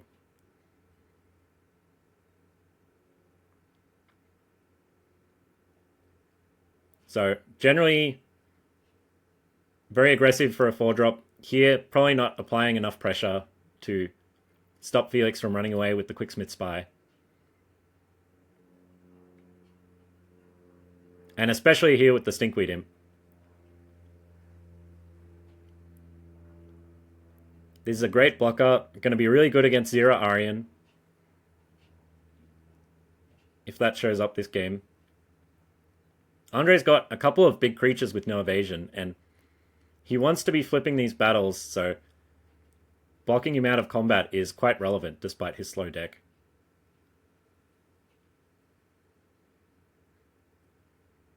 He's assembled all 5 colors. And relevantly, here's a 5-color card.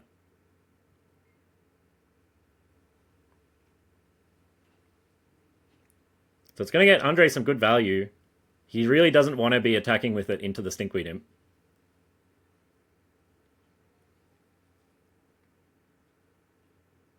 So the pairing of Imp with Quicksmith Spy is great for Patrick here.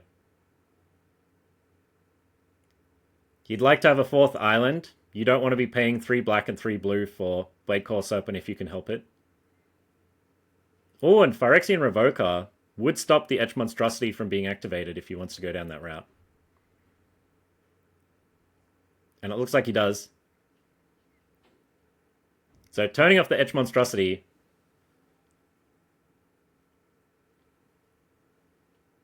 Andre no longer has the ability to keep up in terms of value, and he's also not pushing damage in combat.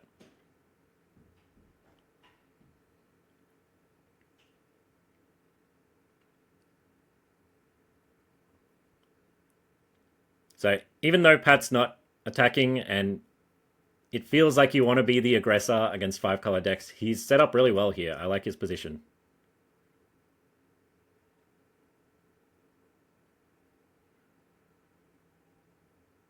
And at 6 mana, we have Collective Blessing. That was a beating against Richard. Not actually the end of the world here.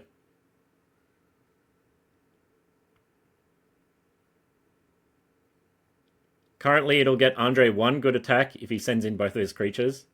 And then Pat can just recur the Stinkweed Imp. Continue locking him out of combat.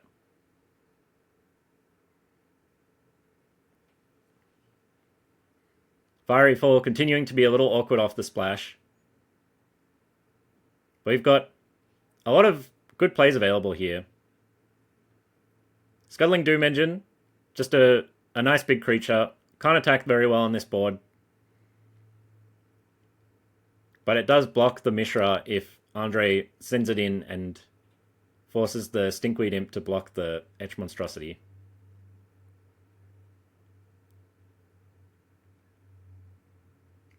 Otherwise, he might be holding onto the Spotothopter until he can hit 8 lands. By drawing 2 cards a turn, he's got a good shot of doing that. So we'll probably see the Nurok Replica coming down next turn, having a bit of insurance against some kind of combat trick or something going on.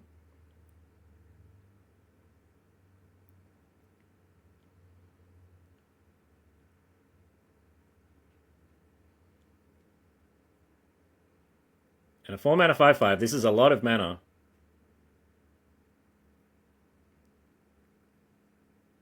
But it's all just not really matching up very well against the Stinkweed Imp. Andre's creatures are humongous, and it just doesn't matter against the Death Touch.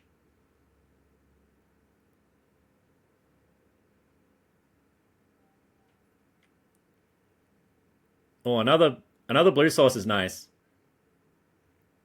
He could play the Blade Core Serpent, nab the last 2 cards from Andre's hand. Which is often a very appealing move. And that's what he's going for.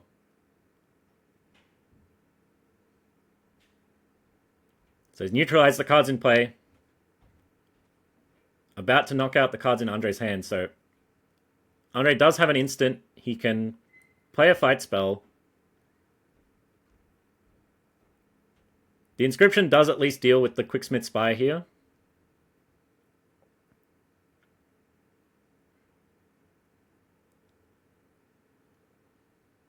And he's going to use the mana from the Crystalline Crawler.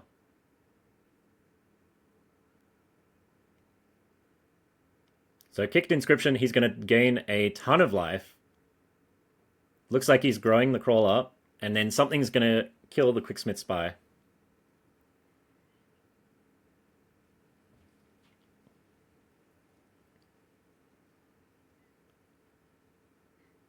Or going after the Revoker, so taking out the Revoker unlocks his Etch Monstrosity. And since he's empty-handed, he puts a lot of value on the draw 3 cards here. Wants to get something going rather than just neutralizing what Pat's got going on. And Pat draws a card off the Serpent Trigger as well.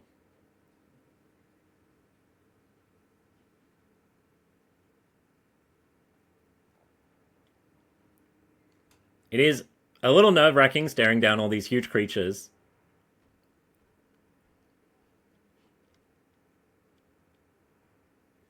But once Pat's got the Spotter down, he can start getting in damage in the air. So Andre loses 1 life for the fetch land. Draws 3 cards, up to 4 cards in hand now.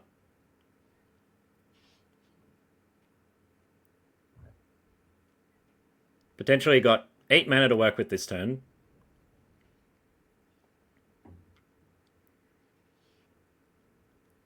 And it looks like he's drawn a battle he's not going to be able to flip very easily, but he has drawn a Skyscanner. Skyscanner is great here with the Collective Blessing.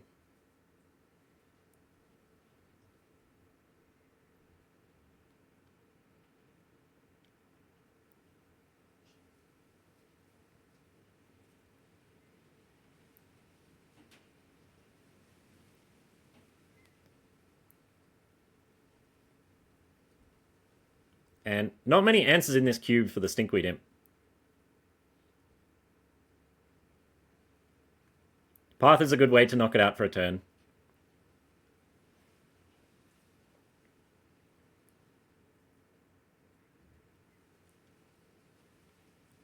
So on Andre's next turn, he can take out the Imp, get a good attack in, probably force some chump blocks.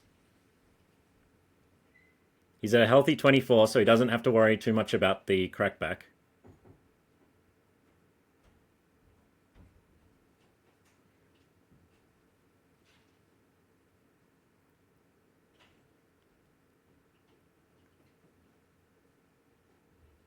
And Scrap Compactor, an alright kill spell.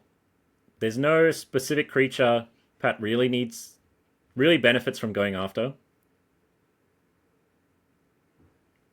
I want a red source for the Fiery Fall, but Fiery Fall, kind of anemic this game. With Andre's smallest creature is the 3/3 Skyscanner, and then everything else has at least 7 toughness, so Fiery Fall not having a lot of targets.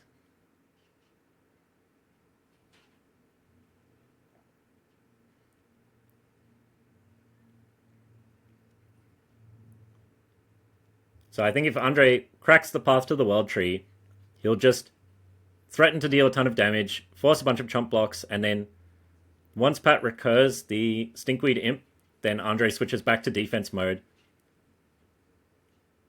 He's got a lot of endgame tools he can draw that don't care about the Death Toucher.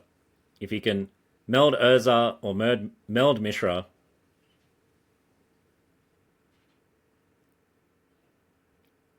that'll wrap the game up for him.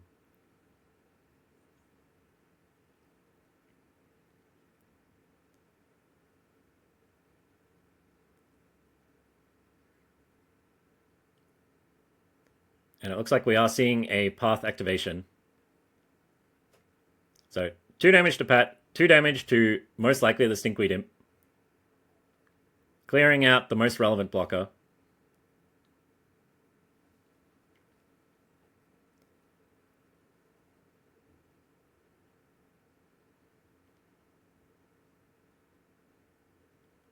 getting him deeper to some kind of finisher.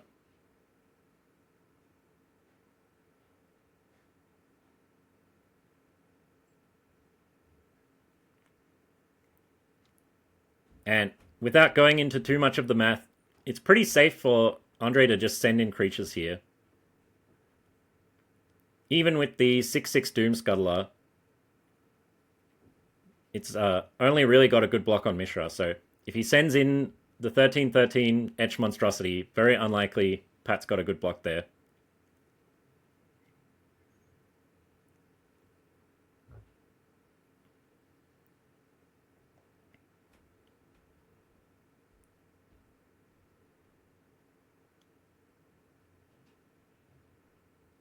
So not risking losing creatures in a profitable double block. Pat takes 2 off the Mishra trigger.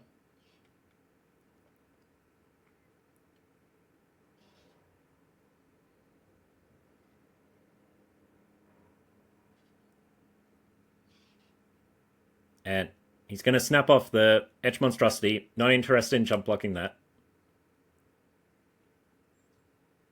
Oh, and here's the other half of Mishra.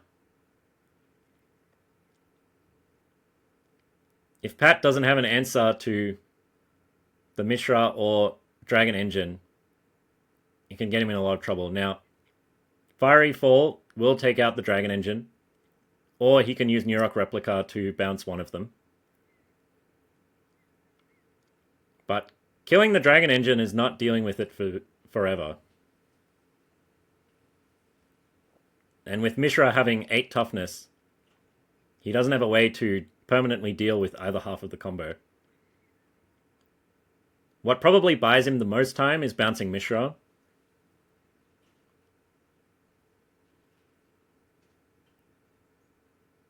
So looking at dredging the Stinkweed Imp, setting up a Death Touch blocker here. He's got to be a bit worried about the 5/5 double striking Dragon Engine. And his mana's getting pretty taxed here. So milling over, losing the Shatter.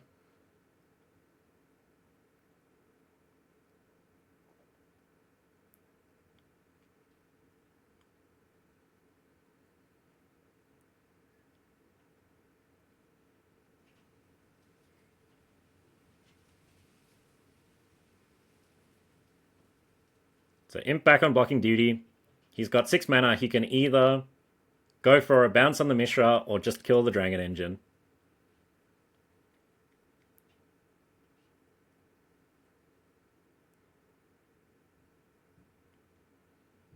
The most extreme option might be to let the meld and then bounce the melded pair, but just letting melded Mishra get the single trigger is quite a lot. You don't want to let it get to that point. So this is another removal spell for the Stinkweed Imp. Forcing Andre to spend his premium removal there if he wants to keep attacking.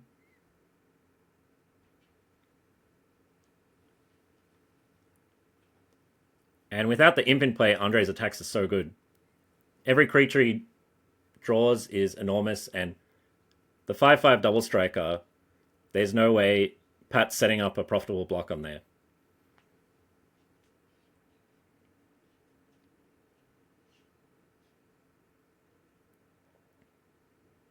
So it looks like he's deciding whether to kill the Dragon Engine before or after combat.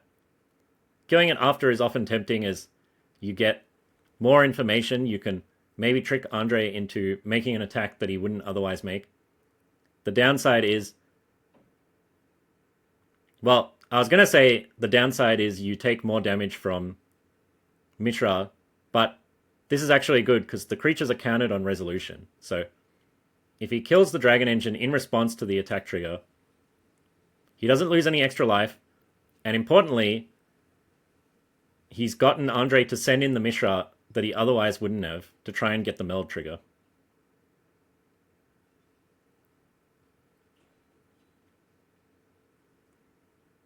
So this is a pretty big blowout. He's going to be able to block and kill the Mishra, permanently take the meld possibility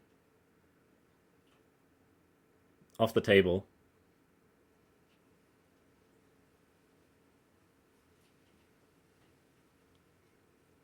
So Mishra trigger drains for 3 life. Pat is down to 9.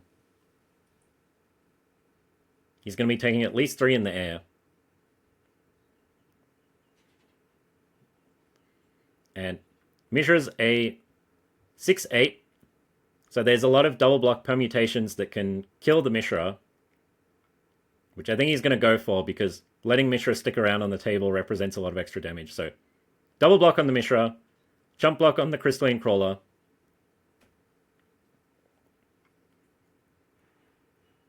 And good double blocking here because he's forcing Andre to kill the Treasure Keeper. If he'd blocked Mishra with the Treasure Keeper and the Scuttling Doom engine, Andre would have just killed the Doom engine, left the Treasure Keeper in play, and we wouldn't have had this Treasure Keeper death trigger.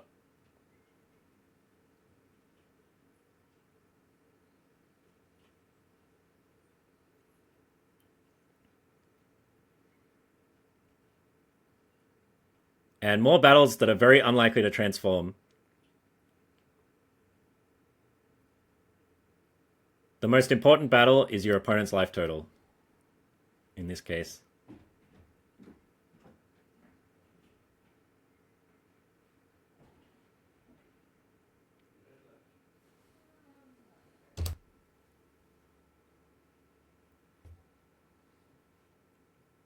So Boombox, an ice removal spell, going to be able to take out 2 of Andre's creatures and the Mishra's Factory, which can threaten to become problematic in a longer game.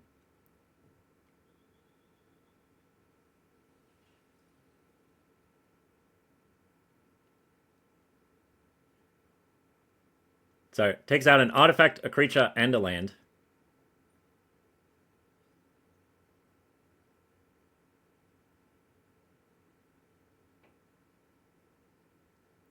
And Andre's got 5 mana available if he's got a response.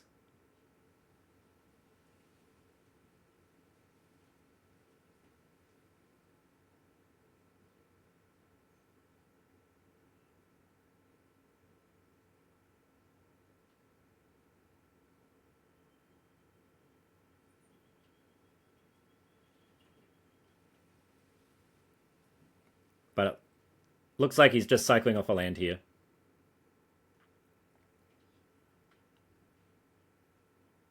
And Pat's at a precarious 5 life. If Andre can get a flyer going, any kind of evasive threat, his Collective Blessing represents a ton of damage. Despite Pat's strong position with his creatures on board, his back's against the wall, he's got to survive 1 more turn to get his Lockstone Warhammer online, and then the coast is clear. It's looking like he can take over the game and get to work on Andre's very high life total.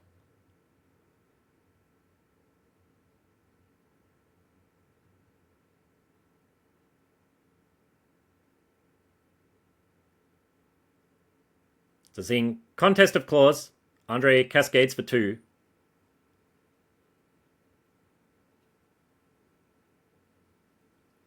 Spatial Contortion is pretty nice.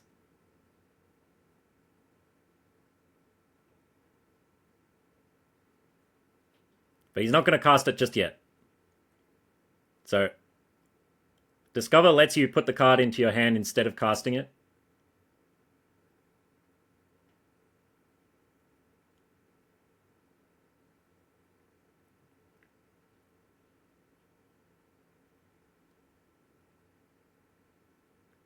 So taking out the Serpent here. And Andre saving the Contortion because he wants to make Pat spend the 3 mana to equip the Scrapwork Mutt, and then he can kill it in response, get a big tempo advantage. But here he's just pushing in 4 damage, knocks Pat down to 1. Pat doesn't see a way out. The draft goes to Andre, very well navigated. Impressive to see a 5-color mid-range deck coming out of this cube for a change. Hope you all enjoyed seeing the craziness unfold, and I'll see you all next time.